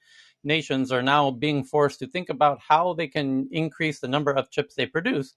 The vast majority of the world's chips are made in China and Taiwan, while the U.S. is the second biggest producer. The EU, or the European Commission, the executive arm of the EU, has said it wants to build up chip manufacturing capacity in Europe as part of an effort to become more self-reliant on what it sees are critical technology. Europe currently accounts for less than 10% of global chip production, although that is up from 6% 5 years ago. It wants to boost that figure to 20% and is exploring investing 20 to 30 billion euros to make it happen. US tech giant Intel has offered to help, but it reportedly wants 8 billion euros in public subsidies towards building a semiconductor factory in Europe. The Intel CEO met with 2 EU commissioners in Brussels last Friday after meeting with German ministers the day before. And here's the quote from Intel CEO. "What we are asking from both the US and EU is to make it competitive for us to do it here compared to in Asia." Politico Europe, he told Politico Europe in an interview where he was cited saying that he was seeking roughly 8 billion euros in subsidies. Yeah. So this is the problem. Like, an ounce of prevention would have been worth a pound of cure. But Pat Gelsinger, the CEO of Intel, is one of the dumbest people in existence. And so giving him $8 billion is not going to solve the problem. It's going to make it worse. And so we're in this pickle now. We need to go back to basics and not rely on Intel, because basically Intel used to be great. And then a bunch of idiot accountants and lawyers came in and took over the company away from engineers and people that knew about how to do TikTok right. The fundamental strategy of Intel laid by the best business and technology people that ever existed, the people that created Silicon Valley. And now it's been taken over by idiots, and don't give them 8 billion euro or $8 billion or 8 billion anything, because we need to go back to basics and basically disintermediate these companies from fabrication. That is the only resilient thing to do. We need to not just have second sources. We need to have 10th, 11th, 12th sources and 100th sources and all those kinds of things. These companies cannot be trusted with money. So speaking of the Apple AirTags thing that has been ongoing, and some people bought them today. Boris, who joins us regularly, has some now, and Jane in Hong Kong has some. Amazon partners with Tile, the AirTag, the original AirTag Tile, So interesting to see Amazon partners with Tile to take on Apple AirTags. Amazon partnered with Tile and smart lock maker Level to beef up its mesh network for tracking items. The move will help Tile better compete with Apple, which has over 1 billion devices on its network for tracking items with its new AirTags. So it's, I think Tile, by the way, was part of the antitrust hearings recently against Apple. Interesting to see them partnering with Amazon. That turns out making. Thank you for this link, by the way, Shirley, in my DMs. That it was turning lemons into lemonade, as Tile has found a fantastic partner in Amazon. I think it's definitely interesting. I don't think Tile are competing with AirTags really at all. You know, it's inevitable that they will end up joining the Find My network, and it'll be advantageous for Apple all around. I don't think Apple feels threatened by Tile at all. I don't know what you think about that. No, I think they'll have an extra little functionality that Tile won't be able to have inside of the iOS app, giving it a sort of unfair advantage for AirTags. But Well, you can be that's the assured thing. You can join that as a third party provider. yeah, You can but join the Find My network now. you So you I can don't think join it's too on far fetched. yeah, you can join on unfair footing. Yes, of course. Yep, And that's exactly I right. can join your house and live in your house, but you're not going to let me sleep with your wife. That's just the reality. Okay, it's That's the mic drop. funniest thing I've heard in this Mic room. drop. Actually, in terms of the Apple Tile, there's an interesting thing for developers. They actually allow developers to play around with it. They found a menu within, so that might be the reason why they might be concerned about Tile, because Amazon has a legacy of sort of allowing open sort of trials with their software and You voice know what the assistants. problem is, Hammond from Toronto and Tyler. You know what the Oh, problem sorry, I is forgot to that mention that. most people who own Apple devices and love Apple and drool all over their products would let Tim Cook come into their house and sleep with their wife or whoever, and that's the problem. We let them run roughshod over us as consumers and basically say, thank you, sir, may I have another? Wait, isn't Tim Cook gay Oh, or did I Well, I get said that? that's why I Jesus said or Christ. whatever. That's why I said or whatever. Oh boy, You that know, metaphor really fell apart very or quickly. whatever. Keep your No. data correct, okay? Yes, Somebody said Listen, that before. listen. you got your Um, inputs and outputs backwards, sir, Greg. Yeah. sometimes. Look. You should really be careful because he's not what he seems, and he might just do it to make an example out of you. So don't How let him in your house. how do What? you know? Personal experience with him? Yeah, yeah, Dila. Non-disclosure agreement. Yeah, Yes. personal experience. Personal experience. I've been in a room one-on-one with the guy, and I felt so uncomfortable I had to leave the whole company. Okay. Good If you job. say so. That's just a joke. Well, no, The the no, but Silicon it's not a Valley joke. casting couch. Yeah. I really think there should be a breaking news item here. Like, come on. There it I is. just basically revealed it. Yeah. Wow. Greg Duffy leaves Apple because Tim Cook made him feel uncomfortable, if you know what I mean. That's funny. Whoa. Remember, you're on YouTube now too. Yeah. D was hilarious. Oh boy. So we'll see that in the news tomorrow. I'll be curious to see which publications pick that up. Yeah, but Amazon with AirTags. I'll pause there before I get into some of the other juicy headlines here. Here's one I'll tease before we open the mics.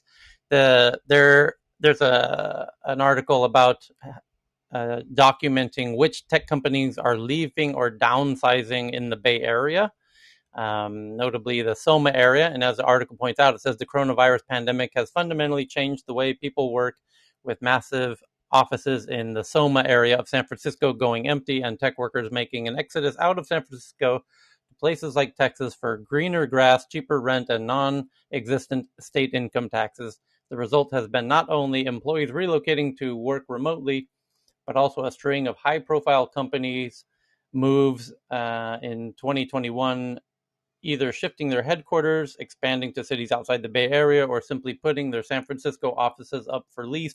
The most notable move might not have been by a company, but rather by an individual, where they highlight Elon Musk moving to Austin. And then the article goes on to list Oracle, Uber, Airbnb, Digital Reality, Salesforce, Yelp, Twitter, Pinterest, and others who are moving out of San Francisco in part or in whole. And then at the very bottom, there's a link to see the full list. And this is made by a blog, a San Francisco real estate blog, who is now tracking all of these. This I will share it, and it is quite extensive. Airbnb, Credit Karma, Oracle, PayPal, Pinterest, Salesforce, Stripe, Trulia, Twitter, Wish, and Yelp, all substantially downsizing or wholesale moving out of the Bay Area to other locations. So to be continued there. Do flash your mics if you've got something. There's an untold benefit to that whole thing, Tyler, Yeah, which is that you get to get rid of the whiniest people in your company that do the least work.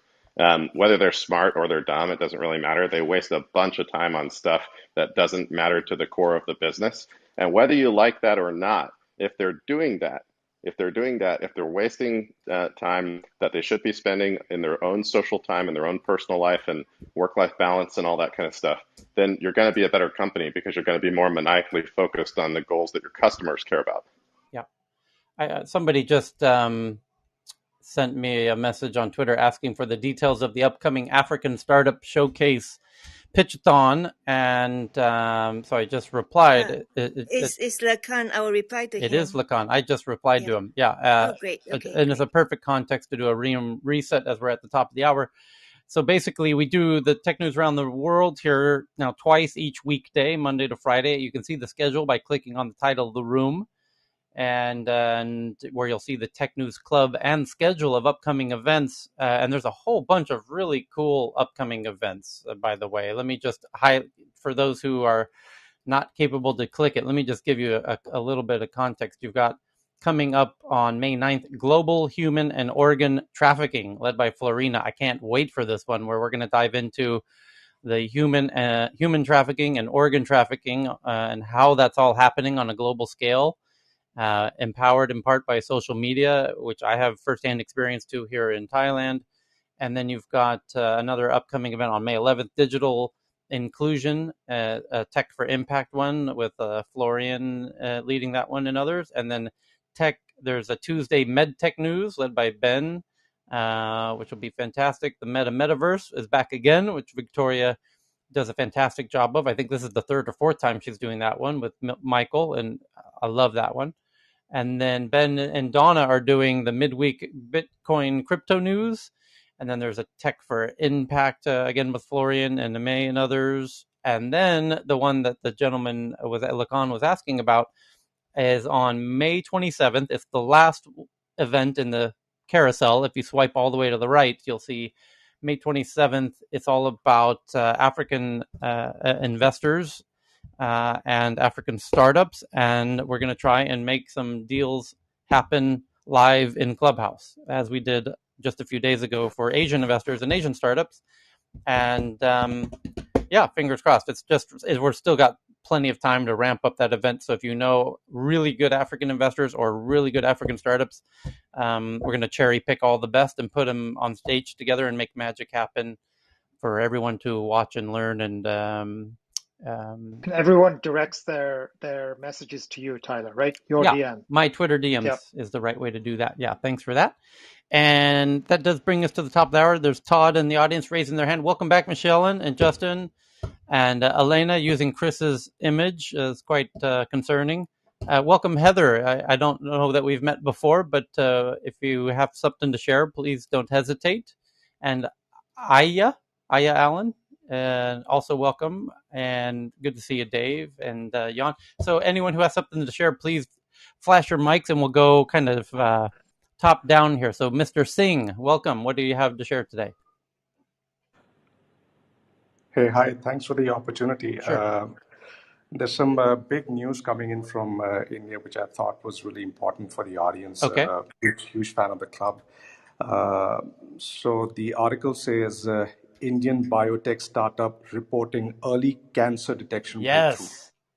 You sent me this DM. Thank you. Yeah. How realistic is this when people claim they have a potential cancer cure? My skeptical radar goes berserk. But can you give a little more context? Yeah, I mean, read through the article. It says, a team of Indian scientists have confirmed that they've achieved a stunning breakthrough in the early cancer diagnosis. Where what's fascinating is, of course, the discovery enables the detection of cancer and the stage the disease is in. From a simple blood test, which I think was pretty cool.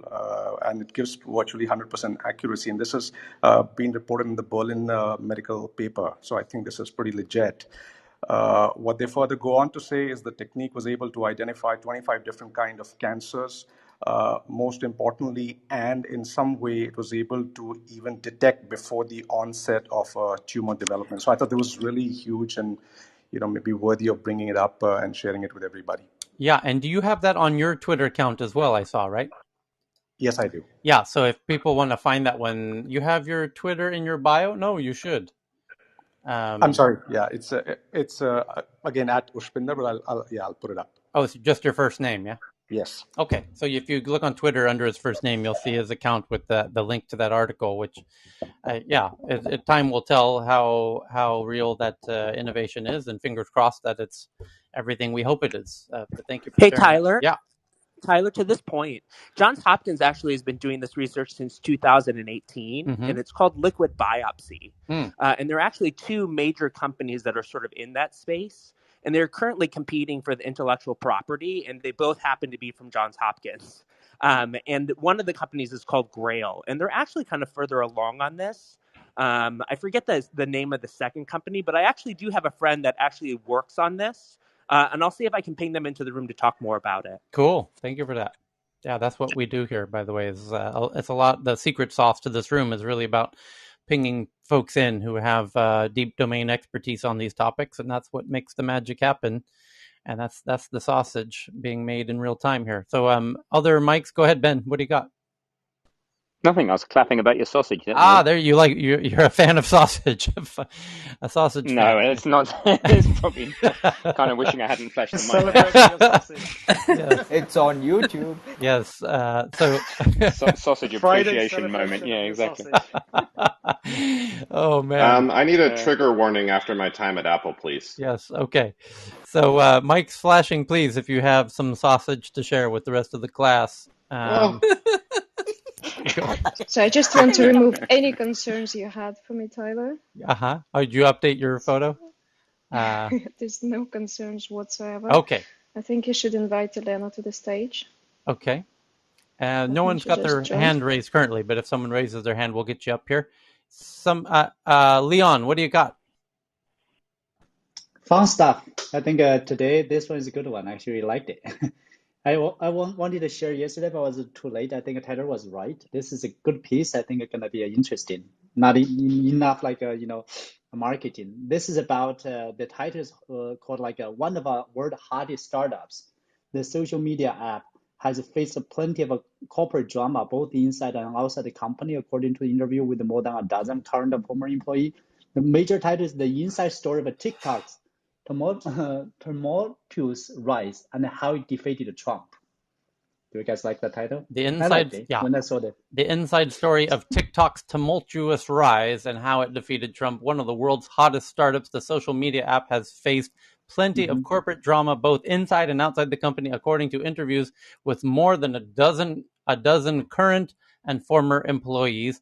And I want to raise a point right here, because just in the last 48 hours, we saw the New York Times do an article about Mr. Beast, where they interviewed some of his former employees, where it says he has now about 50 or 60 employees, and they had a few former employees say that it was a toxic work environment, and that was included in the story in the profile about Mr. Beast. TikTok has thousands of employees. Undoubtedly, you're going to have some percentage of those employees are absolute psychopaths who would claim that working at grandma's house is a toxic work environment. And so what I'm pointing out here is this journalist, and this is happening in Forbes currently with TikTok. I have no problem. I mean, if a journalist wants to write an article about, disgruntled employees at TikTok, it also just happened with Basecamp. It also just happened with Coinbase. It's happening a lot. And this is an ongoing, repeating trend now where tech journalists find disgruntled former employees, and those disgruntled former employees say negative things. And the point is you cannot have a company of more than 100 people and not have a few disgruntled employees. It's just mathematically not really possible. And they will make a quote like it's a toxic work environment. And by the way, you had Andrew Sullivan left the New York Times himself in the last 6 months saying it was a toxic work environment. So what are we to make of these tech articles that are interviewing former disgruntled employees claiming it's a toxic work environment when Andrew Sullivan left the New York Times 6 months ago saying it was a toxic? And Tyler, it's It turns out. it's just not just a UK phenomena. It's also US. Sorry, not just a US. UK, they're doing the same with Dyson, right? Every month or so, the Guardian writes some article to interviews 3 employees, and because I have a little bit of an insight on that, it's just really a non-story. But they pick up 3 employees and write a story about it. So just saying, it's also in the UK. This for tech companies. Yeah, but they did this to Bloomberg in the U.S. election as well. And I think basically the note here is you can't trust the media or the opinions of a few employees in determining whether a toxic work environment exists. You're going to have to use that squishy thing between your ears with all the wrinkles in it for critical thinking. I know it's hard. But like, seriously, just use it and actually evaluate the situation if it is truly relevant to you and you have primary information. Otherwise, you're just engaging in gossip. Yeah. So just for the sake of, sorry to interrupt you, I'll hand it right back to you. My point is that this article happens to be about TikTok. I don't care if TikTok is a toxic work environment or not. I mean, my point is, I'm not a friend or foe of TikTok. Exactly. And it's a Chinese company. I have no interest in defending a Chinese company. I have no. And the same thing about the point is the premise. The premise is the format or the framework of this very repeated cycle of journalist finds disgruntled employee, that anyone can do this. And you know what the common denominator is, Tyler? The common denominator is the journalists. They used to be like amazing humans, like the best of the best, like seeking out the story, not putting themselves into it, like all about the truth, etc. And now they're a bunch of whiny liberal millennials, and they're the saddest people in existence, and they write sad stories all the time, and then people take it in and become sad. And actually, the world ain't that bad. It's getting better all the time. And there's still problems to solve, but they point at this stuff. It is amazing that this is the biggest problem that we can point out about TikTok. That is not the biggest problem about TikTok by a country mile. And on your can I echo something? So first of all, I don't think that's represent all the journalists. Again, I read a news outlet from Asia. They don't speak like this. I think that's very particular in the United States.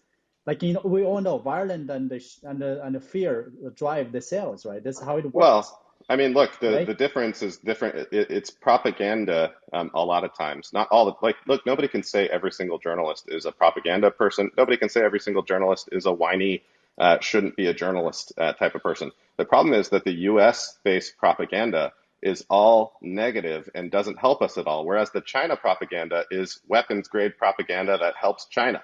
And so I tip my hat to you for choosing the better propaganda, but I'm kind of like, hey, how about no propaganda at all? Let's just lay that down and get to the truth. Since your wife is a psychologist, let's say we have to take a propaganda anyway. I would rather take the happy one, so I live a little bit longer. That's something we already proved medically. She just texted me that I made an excellent point, so she might disagree with you if she wants to.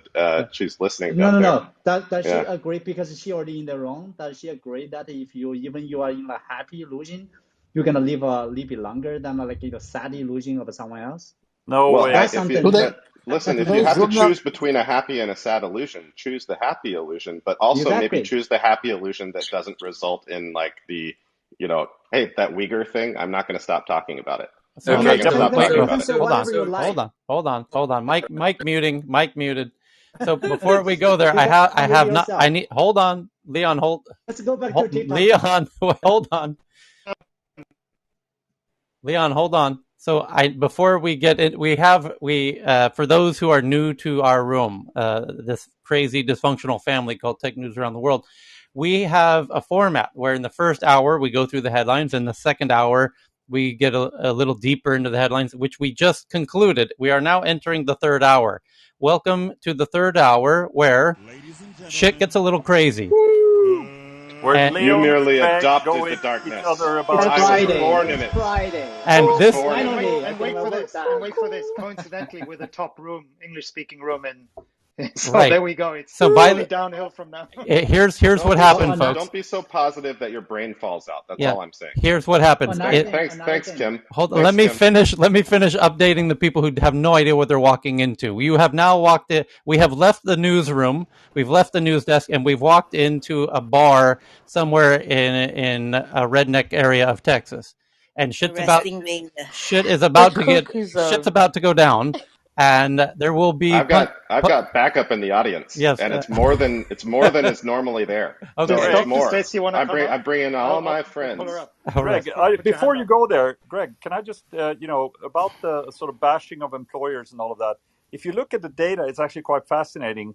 Of all the employers surveyed in employees surveyed in like 142 countries, about 15% of employees are happy. Like the rest is not happy about going to work. That's a great point. Are we Well, but work surprised? isn't supposed to make you happy. Well, I'm not sure about that. I'm What? not sure about It's that. not. That's like the Yeah, old We're not mantra. there yet. Greg, Swedes don't. Listen, No. if you In think that Greg, work is wait, supposed to hold make you on. happy, you have never been a plumber. Greg, if you don't think employees are happy, you've never been to Sweden, because that's how Sweden is. That's because Sweden is a homogeneous society that outsources all their bullshit to other people. Greg, you should come work for me. I've said this before, Greg. I would gladly host you in Meanwhile, here Sweden. in the US of A, we sometimes plumb and plunge our own toilets. We don't have plumbing. We don't have that here. So, Greg, please point your plane at Well, Sweden. it's I would no wonder gladly that it's welcome so you. full of shit. Like plumbing is really, really important for carrying the shit away. But guess what? You can't just dump it in the ocean either. I You got to actually have some process it and plumber clean it. friends, and they're quite happy. They actually love what they do. Well, I'm just that's happy this is fine. on YouTube. Like you also have a horribly large endowment, if you know what I mean, and not the Tim Cook style of it. We're not talking about here for a second. Oh I my do God. love you, Greg. I love you. But I love you guys too. I actually like the country. I like the country, but the problem is that if you try to compare it to the U.S., it's like comparing apples and oranges. I'm sorry, it couldn't be more different. Yeah. Here in the U.S., we have something that I love. We are the melting pot of the world. We are the world's greatest country for everybody to come in and have the best opportunities generally. Craig, So that doesn't mean that Craig, we're perfect. Craig, Doesn't I mean that agree we're with perfect, but That piece of grace. Craig. literally Do go you believe be that? an Nobody believes underrepresented that. minority and go anywhere else in the world. Go anywhere else in the world. Craig, Be I agree with you. an underrepresented minority. Hey, We listen, have the Dr. high Stacy in the high room, who school I would like like to yelling over me chime in. stuff won't work. You actually have to make sense. I know it's difficult. Again, use the squishy thing between your ears. But Craig, look, if you are an underrepresented minority, the U.S. is the best place in the world for you generally. The expected Craig, value for I an had to agree underrepresented with you. minority Cheryl is is falling amazing. asleep now. Craig, I had to agree All with you. right. You know, there was a Can I headline from pivot the Sweden this conversation week. back to the original There was a article? headline from Like Sweden Karen, this week about how the women don't feel safe walking out in the night. this I is mean, a I great just never. Kieran, great article, by the way. I just read it myself today, and this Yes, is a very dark moment. but it has a broader context to it, right? It It's does, something. Yeah, but you can't. It's very difficult to even discuss because police do not keep records of racial identifiers. exactly. That's the Right. point. Yeah. So it's a really interesting political issue in Sweden that it's difficult to even discuss, honestly. But there is. I just read that. What an interesting article that is.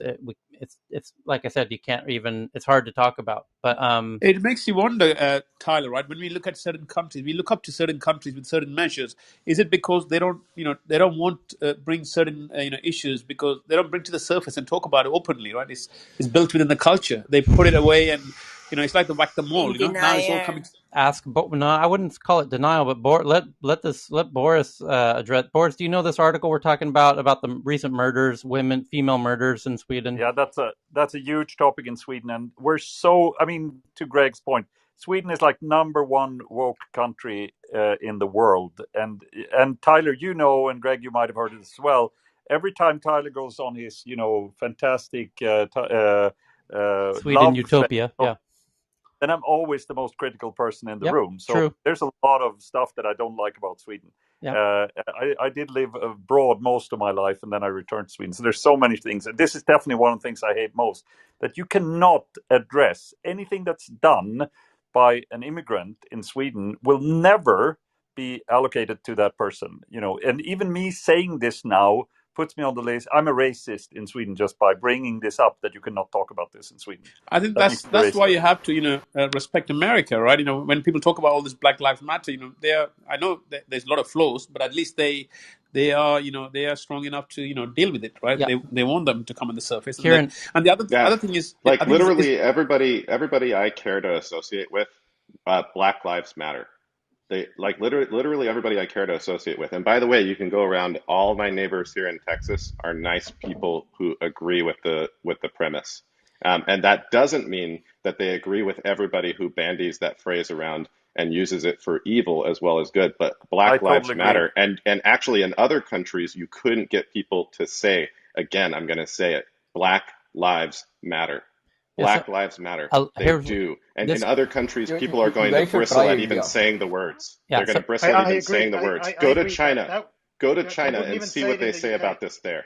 Hold on a second, please. They wouldn't even say it in the UK, right? So I'm a guy born in Africa, ended up in the UK with some fortune, ended up in a boarding school, right? Had very, very little, like just basically that was my break. And as I grew up in the UK, 1978, right? The guy in my class was a guy called Nigel Farage. He was actually in my class, okay? 1978, Britain was as racist as it gets. And we're about the same level again now in the UK, from my assessment, having come back from the US.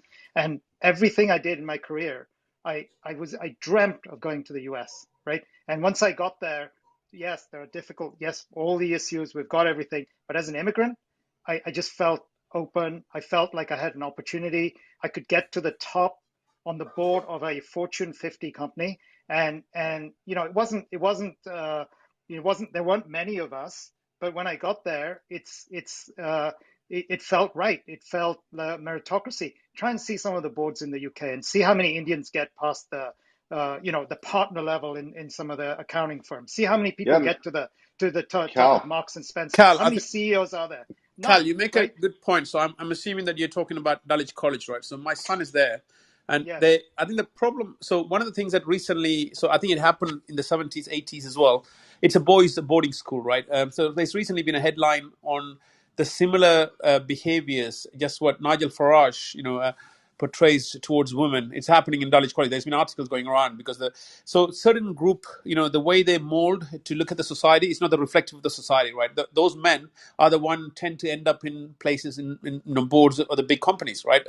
They end up going to Eton or they end up following to Oxford, and then they that trail follows. Just that's what reflected on David Cameron and Boris Johnson and all of those. They ended up in a point that look how the mess that we ended up right now, right? So it's something that people don't talk about. Well, I'm just backing. No, Kieran.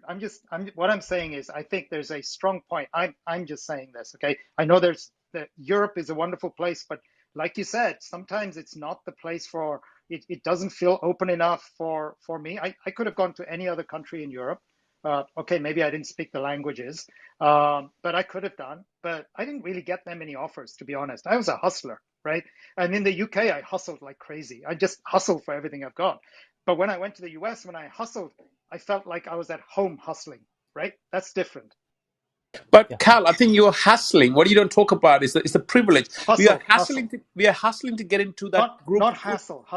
I know. We are words. hustling to get into that group where we can get into the table to behave the way where we feel that we have this kind of a. No, not in the US. In the US, it's the hustle I have in the US is for my own goal, for my own opportunity. Very much like you see Greg doing here, or other Americans kind of working through. But in UK who are is different, ambitious. right? UK is different. But the UK, you're hustling just to belong. You're right. Kieran. Absolutely, Yep. absolutely. I think that's an amazing if I can point. just quickly add I something. just want to say that these are the types of people. Like when I met Cal, I don't even like people are going to come after me for the whole being blind to race thing. I'm not blind to race, but at the same time, like this dude impressed me so much when I met him. I was like, I wish I'd known you for my entire life. I wish we were friends when we were in first grade, because because he's just one. He is one of my people, and I don't give a shit what color his skin is. I don't even want He to had think to about it. To impress you me, first for that to be the case. Is that what you're well, saying? he did impress me, and yeah, I do think that we get to choose who our friends are and who we like and who we dislike. It's one of the pleasures of being a human in a free society, and I don't even really dislike people that don't impress me. I just don't want to spend a lot of time with them. And so they, like Cal does impress me. He impressed me within the first 5 minutes of meeting him, and it's not just obsequious praise. Like I think we're going to be friends for a long time. We might do some cool stuff together, and it'll be fun. The thing is that he's right on the money about the U.S. because it's not perfect. But we have to say that because it's the closest damn thing to perfect in the world when it comes to this topic. It's just not perfect. But Yeah. everywhere else, like if you go into Japan and you're an underrepresented minority, like i.e. you're not Japanese, you're not going to start a business there. You're not going to be successful there. It's Says not even who? on the Says table who? Says who? because I literally have personal experience with this, I'm Cheryl. in Japan. And dude, it doesn't matter if you don't like if you look like me or you look like But my best friend growing Greg, up who Greg, is that's half Japanese. I I will know. not Wait, be interrupted on this topic. I had to hold on. agree with Half Greg. So Japanese. But hold on, hold on. Like You he can literally gets racism all the time. pick All a. the time. I understand your I point, but absolutely agree with Greg. I'll yeah. never forget when I walked into Mitsubishi's offices in Tokyo and got walked away with a I don't know security what's guard. going I on had a right now. meeting. But anyway, Tyler, can racism is hugely prevalent in Japan Terrible. against if you don't So, look Sharon, let Japanese me or ask you a Asian. question. How many black CEO in Japan? I mean, Japan has phenomenal amount of global, international companies. Right? How many? There isn't a lot of. I lived in Tokyo. I speak No, Japanese. I think the number is zero, Tyler. That's Well, what it there's is. not a Number is lot of zero. black people in Japan statistically. The No, rich, no, no. No, no. but But the point is importantly, that the richest man in. Arigatou gozaimashita. no, The, Tyler. My point is but this: they Kieran, are a global. sorry, So if you look at, Kieran, yeah. the richest man in Japan isn't Japanese. He's No, my Korean. point is something else, Tyler. What they do is they also take that culture across the border. So Nomura, for example, they're a global organization that you would see even in London. If you look at a Nomura as a global investment bank, they would have a they wouldn't have a black representation at the board level. It's the cultural that they take it across the border. So that's what my point is. Sometimes it's okay how you operate within your border. That's okay.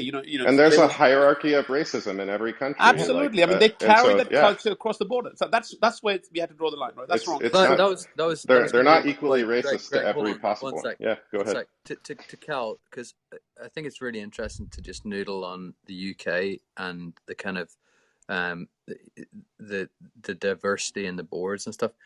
I do wonder if it's well, it's known, right? It's not just on race. It's on the whole like socioeconomic environment. It's on a whole bunch of different axes.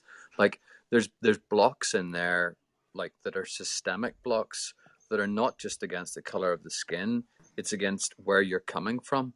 And I mean, like I've walked this funny walk of like having been privately educated, wearing shorts and a cap from the age of 4, like going to this like privileged school, going on like camps with people who've been to Marlborough and eaten and blah blah blah, and then but also like growing up in a household where my mum was a single parent and had her own hairdressing shop when she was 17. So I kind of have walked this funny walk of like, with extreme privilege, like visibility plus coming from a challenged background. So like I suppose it's to Cal and to Kieran, like to what extent do you think it's like it's broader than just the color of our skin? I just want to say, I do think, yeah, it's definitely broader than the color of our skins, but the color of the skin definitely plays a big role, The way at least when it's visible. So, So the way I see it is this, right? Look, the talents is evenly distributed, but the opportunity is not. But then we are living in an era where the data is the new oil. Then we all know information is the only difference. It's making that difference to us, where we are ending up. And by creating this constant, kind of collective group mind, what we're doing is we are keeping that information within the certain circle again. Then how we trying to redistribute this, right? So we again playing the different game in a different way. We're keeping the data, the information in a different, it's happening. except we're putting fluff that these technologies and decentralization making a huge difference. It's not. I think we need to change the fundamental culture of how we measure people abilities, the skills, and basically we just need to say, you know what, you are only hired for this job because you got this skill, nothing else. But I also think we should make sure that we provide equal opportunities, and this is where it starts. And one thing is being an immigrant, but another thing being an immigrant and a woman.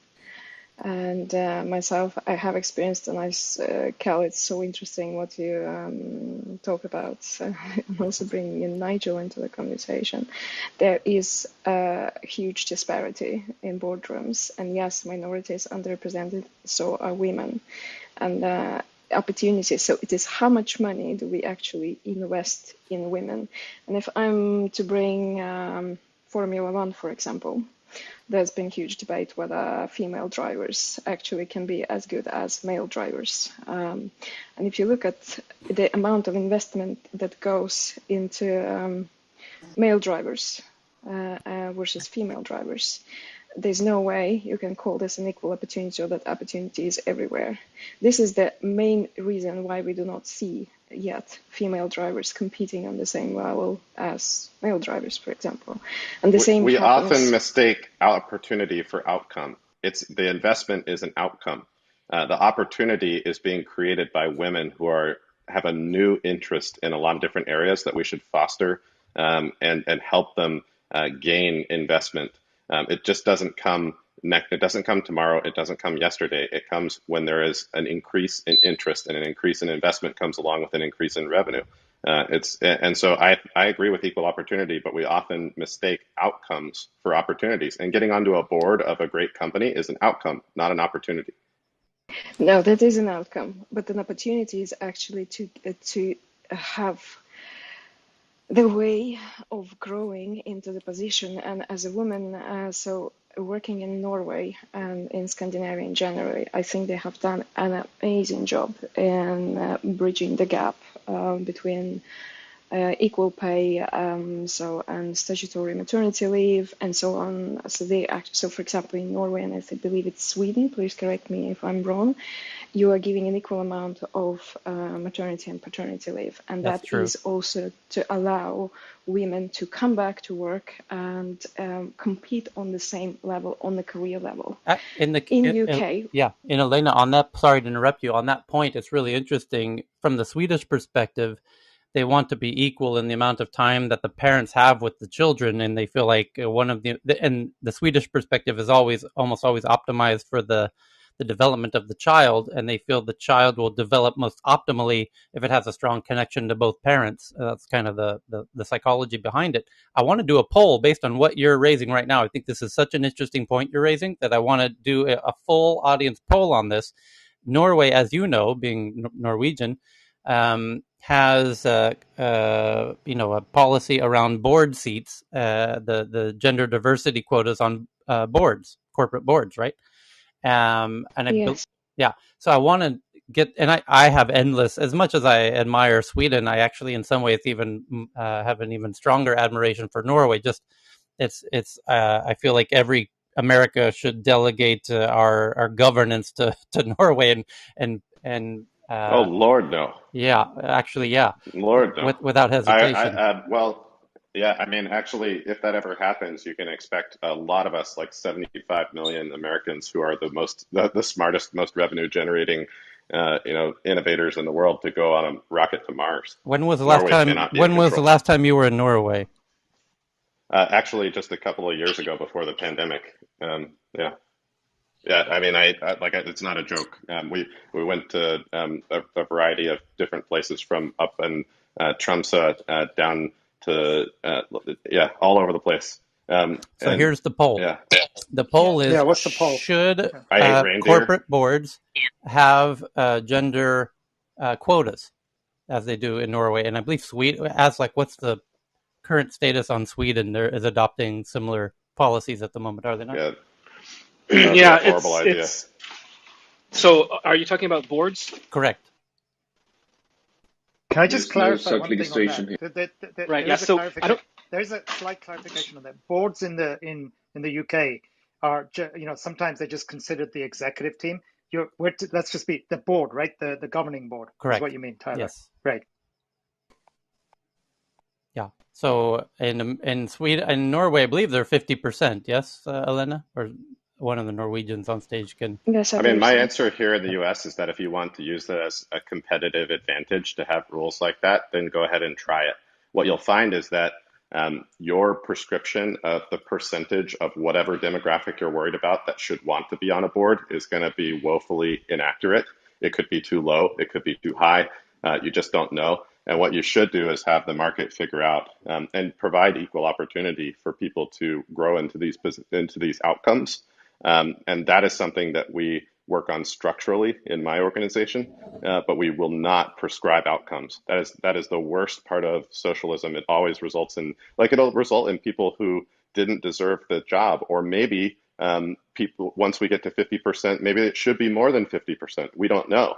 And then we're actually going to artificially hold it Just to back because we're correct going you, to Greg, stop it's at not 50%. enforced. It is not enforced, but it is encouraged. And Okay, in well, any annual that sounds like reporting, virtue you signaling at the report the highest levels amount of of. government. So Yeah, so it's 40% in Sweden, and it's the same thing here. It's recommended, and I So why do. 40? Why not 50? So my guess is this. I don't know, but my Or guess is why this: not that zero? it's Or why just not right. 100? I think it has to do with. I think it has to do with what Greg is talking about. So there has to be a path so that women can be trained basically to be able to take those spots. Like in tech industry, this is especially a problem. So how many people are going through the best schools in programming who are women? It's like 10%, 20% maybe. So so it's an issue. We are living in today in the age of the. If you can learn, you have plenty of opportunities to learn. So nobody can. Yeah, let me Yeah, give you why are we actually. worried The That's about that's the knowledge wait why are wait we level worried has. just about a the second. gender disparities? No, gender disparities in other positions, like psychologists, for example. Why isn't it 50% men in psychology? Why isn't it 50% men in nursing? Why? Because these are important problems as well, and we should be working on both sides because there's actually a lack of opportunity in those areas and a lack of respect in those areas for the idea that there is a problem. I will not prescribe the outcome of 50%. It's a terrible idea. It But is basically encouragement does saying that open you are the pathways. authority on what percentage it should be. You're not. You don't know what would naturally happen if everybody got the same opportunity. So work on the opportunities and stop talking about what Hold on, percentage it just a needs to second. end up at. I'm not. I'm just going to give you some interesting facts. So look up the STEM education for the world, and you'll find out that Iran and Russia and these other countries that are not Western that actually have a lot more women going into programming or engineering. How does that make sense? I don't think that's so. Where is this No, data coming from?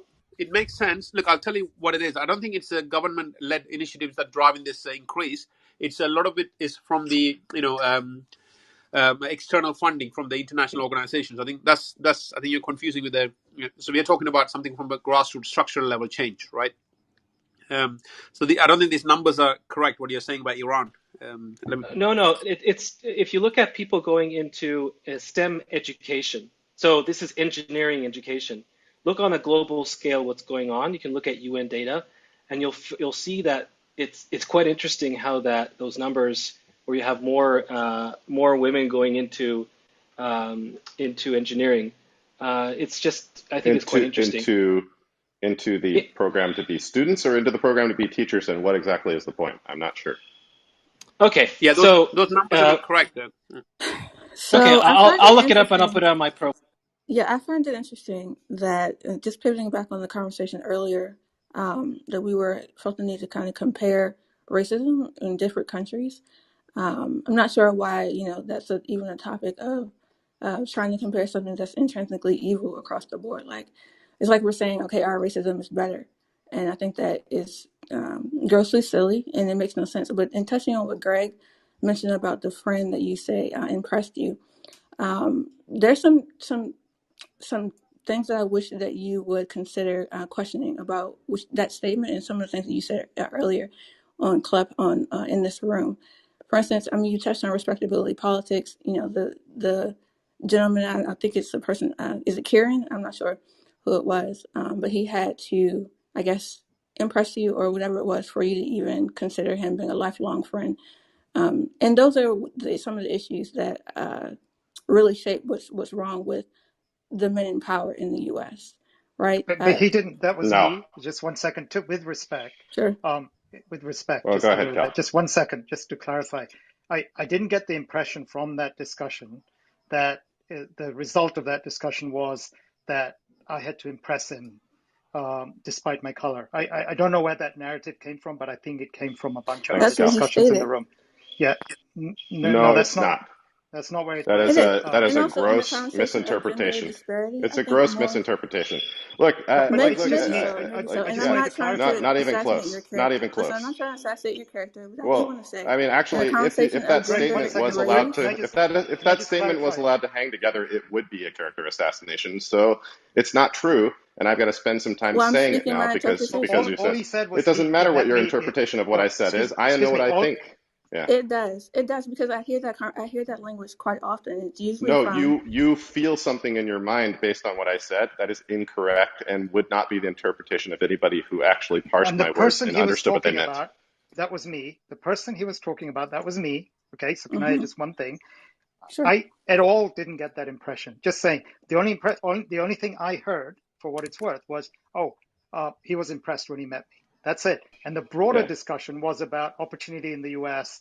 and race and et cetera, et cetera. But that was the broader discussion. So I just want to clarify yeah. that. But we can And Yeah, we can it's talk I equal about it appreciate. Greg I opportunity appreciate and and that. Greg it's It equal said opportunity and specifically. it pressing was the because Greg broader I said would not. discussion. specifically on his defense However, that he doesn't give within a the color context of of the the. conversation, and I appreciate if you let me speak, and I'll be done after this. Within the Well, okay, context of you the can conversation, speak, but no more character assassination, okay? Because then I'll that's fight back. that's fair, Greg. I'm not trying to assassinate your character, but I am going to speak on a very common phrase that I hear very often, especially in Clubhouse, and particularly from men who are not of color and who are wealthy. I hear that language quite often. It Are usually you has saying something to that do I'm with those things? respectively politics. I am. I am. You do not know me, ma'am. I do not, but again, I'm not assassinating a character or even talking Yeah, about here you. is I'm racism in talking about full what you color. stated, This is sir. racism right I'm here. I'm talking actually about. going Greg, to you have a It's assassinate your voice. not. character. It's Voice. not. Hold on. That's Hold Yes, on for a it second. has. racist. And Hold That on this is for is a what I'm second. saying. racist. Greg. You can't You Greg. just compare called me white. racism You to just I called just, me being white. white that's or You don't racist. even, you painting don't or know my being Excuse background. bad. me, Greg. That's not the same You thing. do It's not know not the my Greg. same thing. background. Hold on for a I'm not second. trying. Listen, I'm Hold, not trying. This is one of the other Well, issues you're of for me not me trying. You sure speaking. are doing.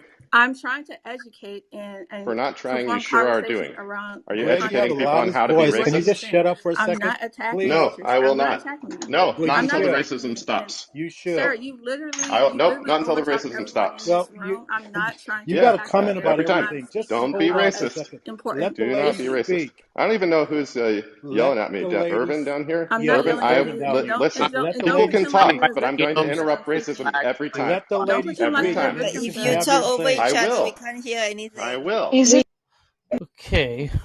Let's see. cups. Okay. So I think my mic works. So we need to let Aya make your point. Erwin makes it more complicated by you insisting that she speak. And Greg needs to pause for a second just so we can hear what Aya's rebuttal is. We understand where it's at currently. And just as much as somebody might not like what Aya's saying, I would encourage them to just have some self-control so that we can just make sure we fully understand precisely what the point that she wants to make. Go ahead, Aya. I appreciate that. And again, this has nothing to do with assassinating anyone's character on the stage. What I'm trying to get at is the statement that was made. And I understand what you were saying, Cal. You didn't feel like that's where he was coming from, and he may not have been coming from that angle. However, I hear very often that that is a statement that's made to suggest that, oh well, because so and so has this credential, or is well spoken or whatever, then somehow that automatically makes them worthy of you accepting them into a broader circle, or into being accepting of them at all.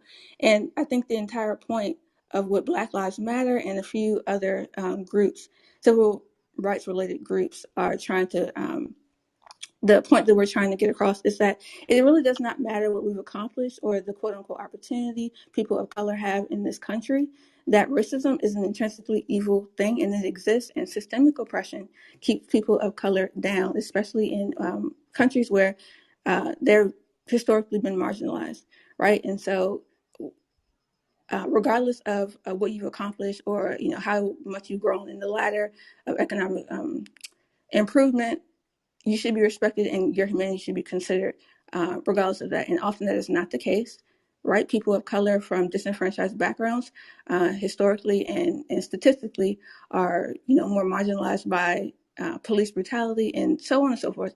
That was my point. It had nothing to do with trying to attack his character. And I'll end here because this is another issue that Greg, and this is an observation, again, not an attack. You literally Oh overtalked boy. several people in this room, Yeah, that's right? what we do here. But the second someone combats your opinion, you get the chance to call it racism when it's not. That has literally nothing to do with racism. That's Oh, literally well, you're an the only one that mentioned inconvenience. the race of another person in this way. And so that is racism at work, whether you think it is or it It's is an not. observation, sir. Oh, Is it not so we can accurate? just call Racism is racism an observation. observation.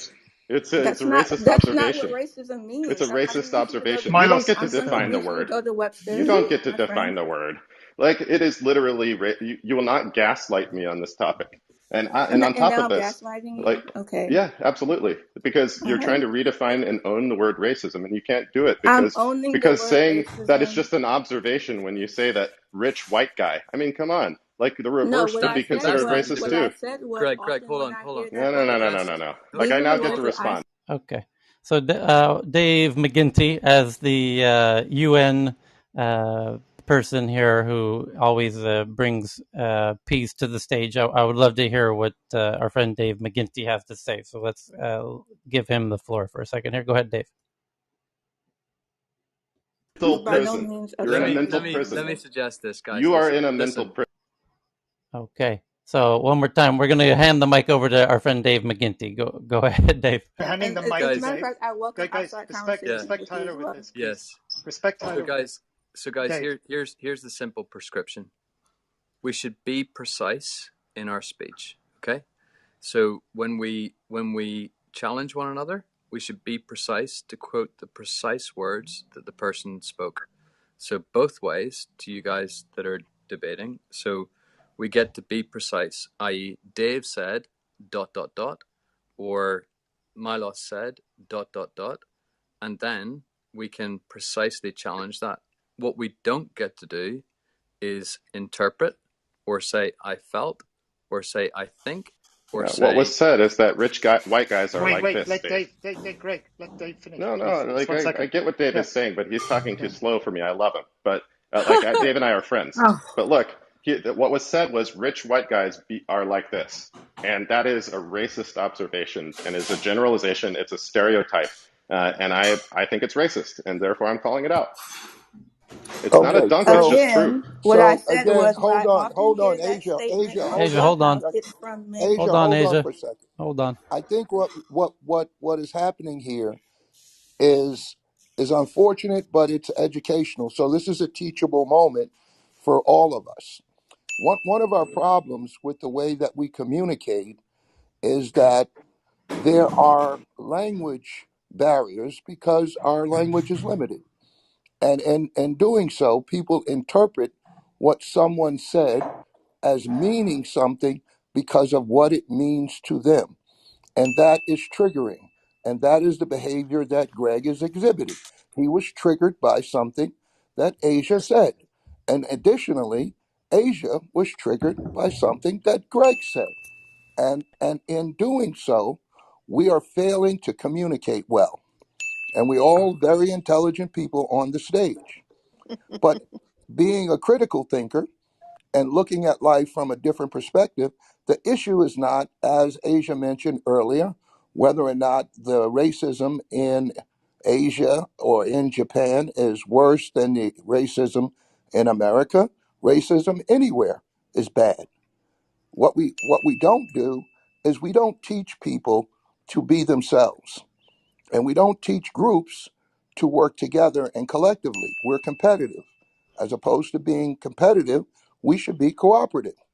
So there are bigger issues that we all must solve, bigger problems than what color somebody is, and whether or not there are, how many CEOs are in the suite, how many CEOs are effective, how many companies are building products in ways that are safe for the planet so that consumers can use them and we can recycle them in ways that we don't destroy our own habitat.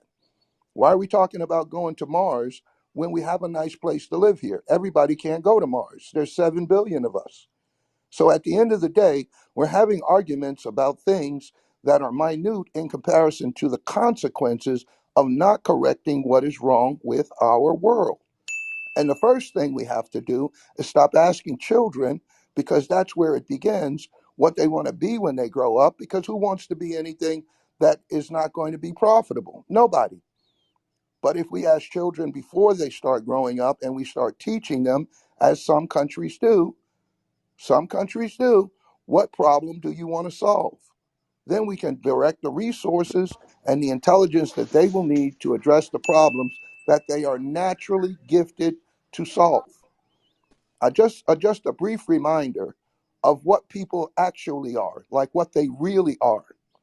A person is the product of his mother's egg, and the best, the fastest, the smartest, the quickest, the most crafty one of 6 to 9 billion sperm.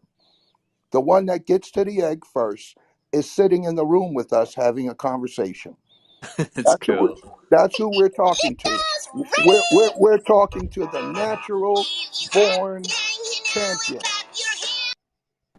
We're Go ahead, talking John. to the natural born champion. And so if we treat each other like natural born champions, then the race issue will go away and so many other problems that we've wasted time on while we've destroyed our planet. I'm John Bossex. I lead with love and I add value. I am John complete. Bossex, John, you're a king.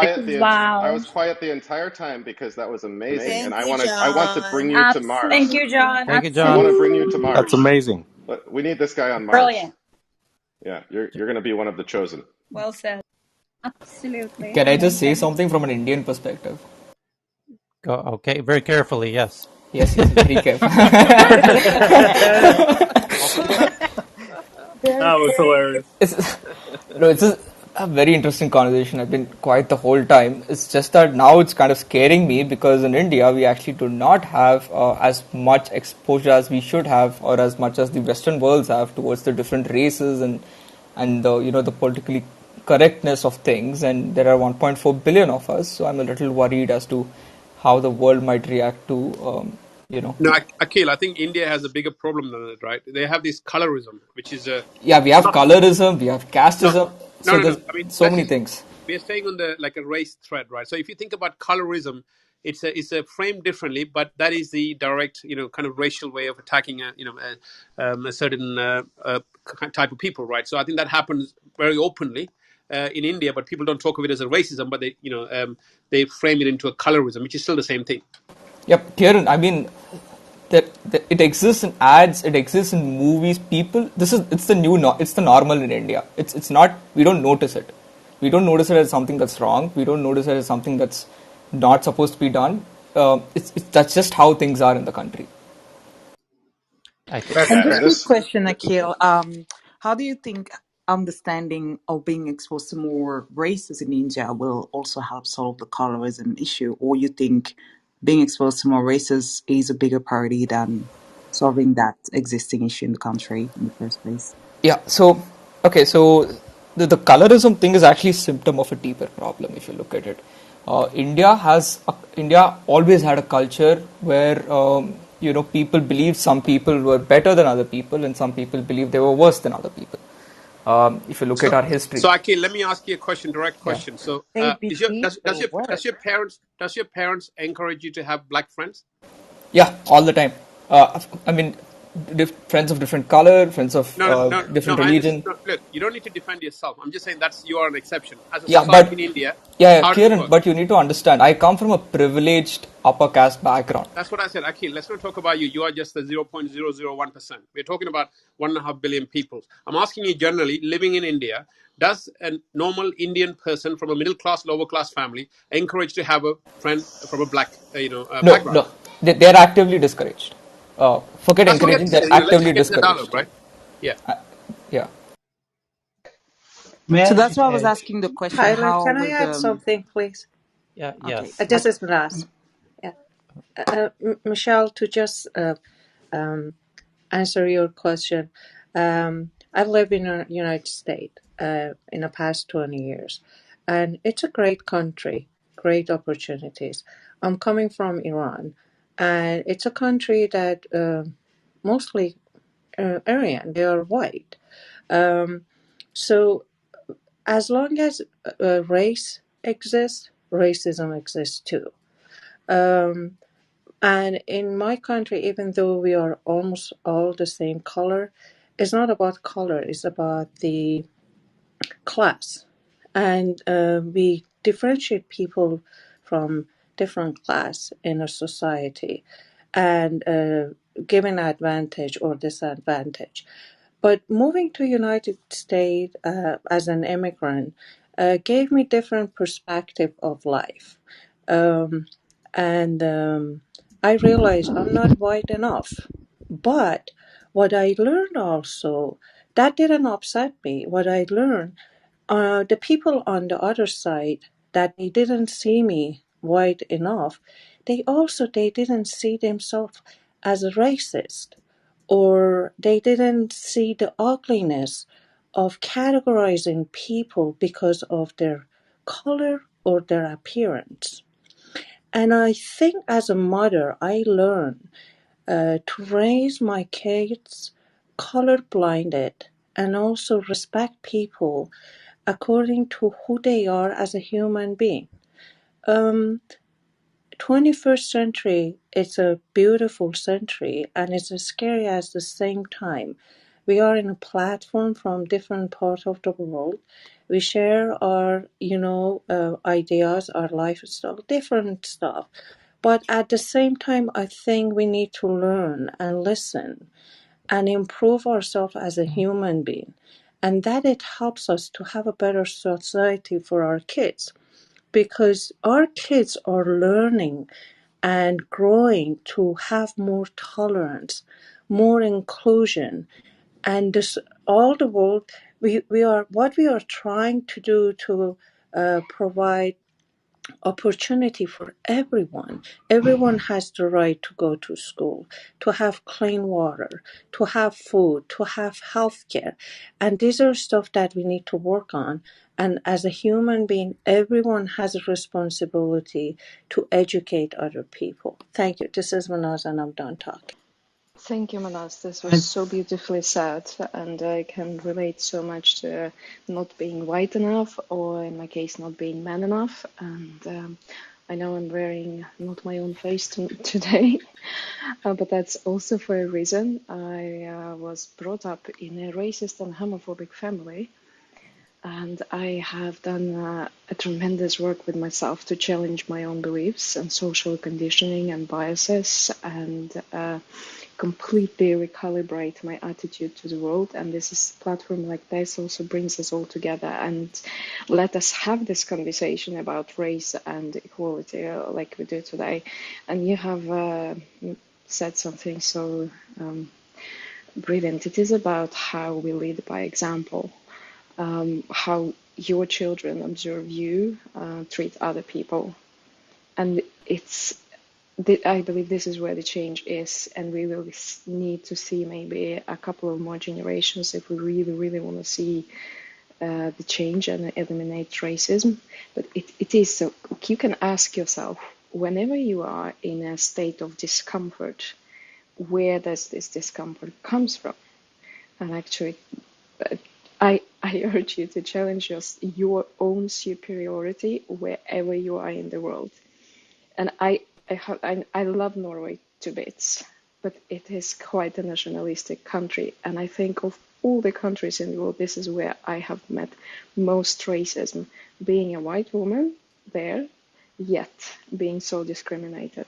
And if there are any Norwegians in the room, I apologize for saying it out loud. Manaz, can I just check with my numbers? Just a second. Manaz, can I just check with these numbers that I'm seeing? is 67% of women going into engineering educations, women. Does that make sense in Iran? Oh, absolutely.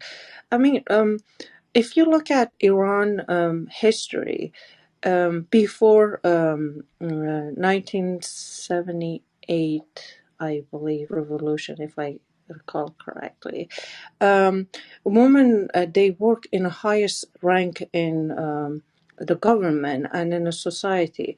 So when the revolution happened, there were some limitation, but that limitation never stopped women to get higher education, and that is correct. Most of the engineering in Iran are women, and some of them actually work in the United States in Silicon Valley, in a high for Microsoft or Apple, and I'm sure some of you met them in a clubhouse.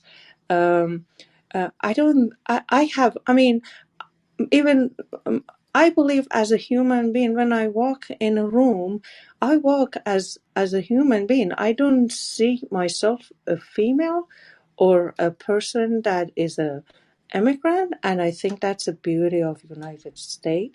It's a diverse country. I learn a lot from interaction with other people, and we should embrace that. And we should value the environment that we live in, and we try to make it better. There is no a formula to resolve all these challenges that we have when it comes to race, disparity, and issue. But every human being in a society, if they feel responsible and try to make it better, I think we're going to have a better future for our kids. Thank you. Thank you. I just want to add some numbers again because So, it's really interesting. let me add that to you. So, in Iran, 3% of the women marry before 15-year-old, and there is 20% of the women marries before 17 years old, and I think there's about 30% marries before 19 years old. I think I'm just pulling out the top of my head. Look, I think the numbers that you're saying in terms of, there's a 60% of women, you need to understand the cultural context to this, right? There is still 30% of the women marries before 17 years old, right? So I'm not sure what source that information, but I totally disagree with that I data. disagree with that. This is Yep, Faraz I speaking. Where are totally these numbers disagree coming with that. from? Wherever you get that information, it's not correct. So so let me ask you this. So what is the average, marriage across, female women in Iran? What's the average age today?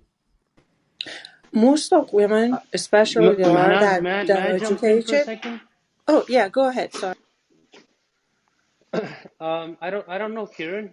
The last time I tried counting, it was very difficult, and I don't believe in stats that are being published on the internet. But I don't think there's any possible way to go and calculate these things, especially in a lesser developed economy, particularly one that doesn't publish their stats properly in a country like No, Iran. my point is, it's But very as far difficult as to project. It's very difficult. let me finish. Let me finish. As far as Iran is concerned, if you ever visited or try to visit, try and go there and see what kind of a modern population also exists in that country. And trust me, there's no 13, 14, 15-year-olds that I know of that are getting married down there. I do know a lot of.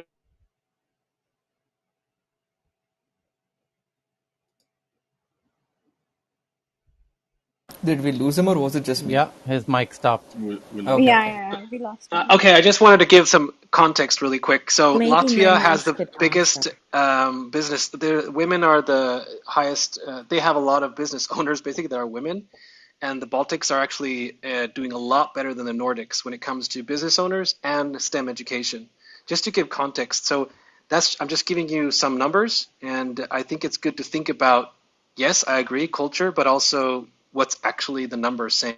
But what is the point of that you're making by sharing Yeah. these numbers, Aslak?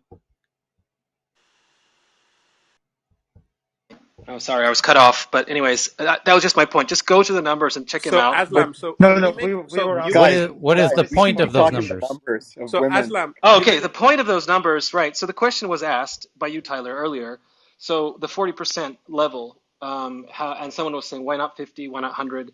And I have to put into context of how many women are getting education so that they can also be in a tech company, for instance, or so forth, or whatever that might mean. They might be in Sweden. They're actually choosing a lot of women are choosing. I Sorry, mean, obviously, I yep. keep getting dropped off. Aslak, please continue. I apologize for interrupting. I No, keep getting. I Okay, get the yeah, point now. I get your point, okay, But good. Aslak. the last statement. All right. But The point, guys, Manaz is from Iran, so let's trust her. Like, we right? I shouldn't be do. giving numbers I on think this we do. situation. Yeah, no one's debating her point. Yeah. Yeah, but it's yeah, Tyler, could I Well, hang on. just chime Faraz, in do you want to on finish the off no? what you were saying? Faraz was yeah, disconnected. Daniel. So do you want to just finish? But we No, but hadn't allowed the last thing Manaz I'm going to to say is speak. this is not something that men should be jumping in at, Yep. where Yeah, there's Manaz was no speaking and official numbers that everybody you can keeps count. speaking over her.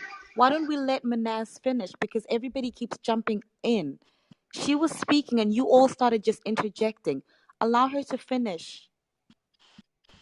That's not what happened, but Thank you, Liz.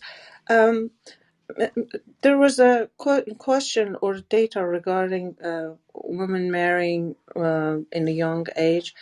Um, I can tell you, I was 29 when I got married, and in my family, my oldest sister actually she got married when she was 19. But in my family, I know for a fact um, most of women they marry after they finish their education in university. At least they have a college degree. Or I rarely hear or see a woman marrying with no education these days in Iran.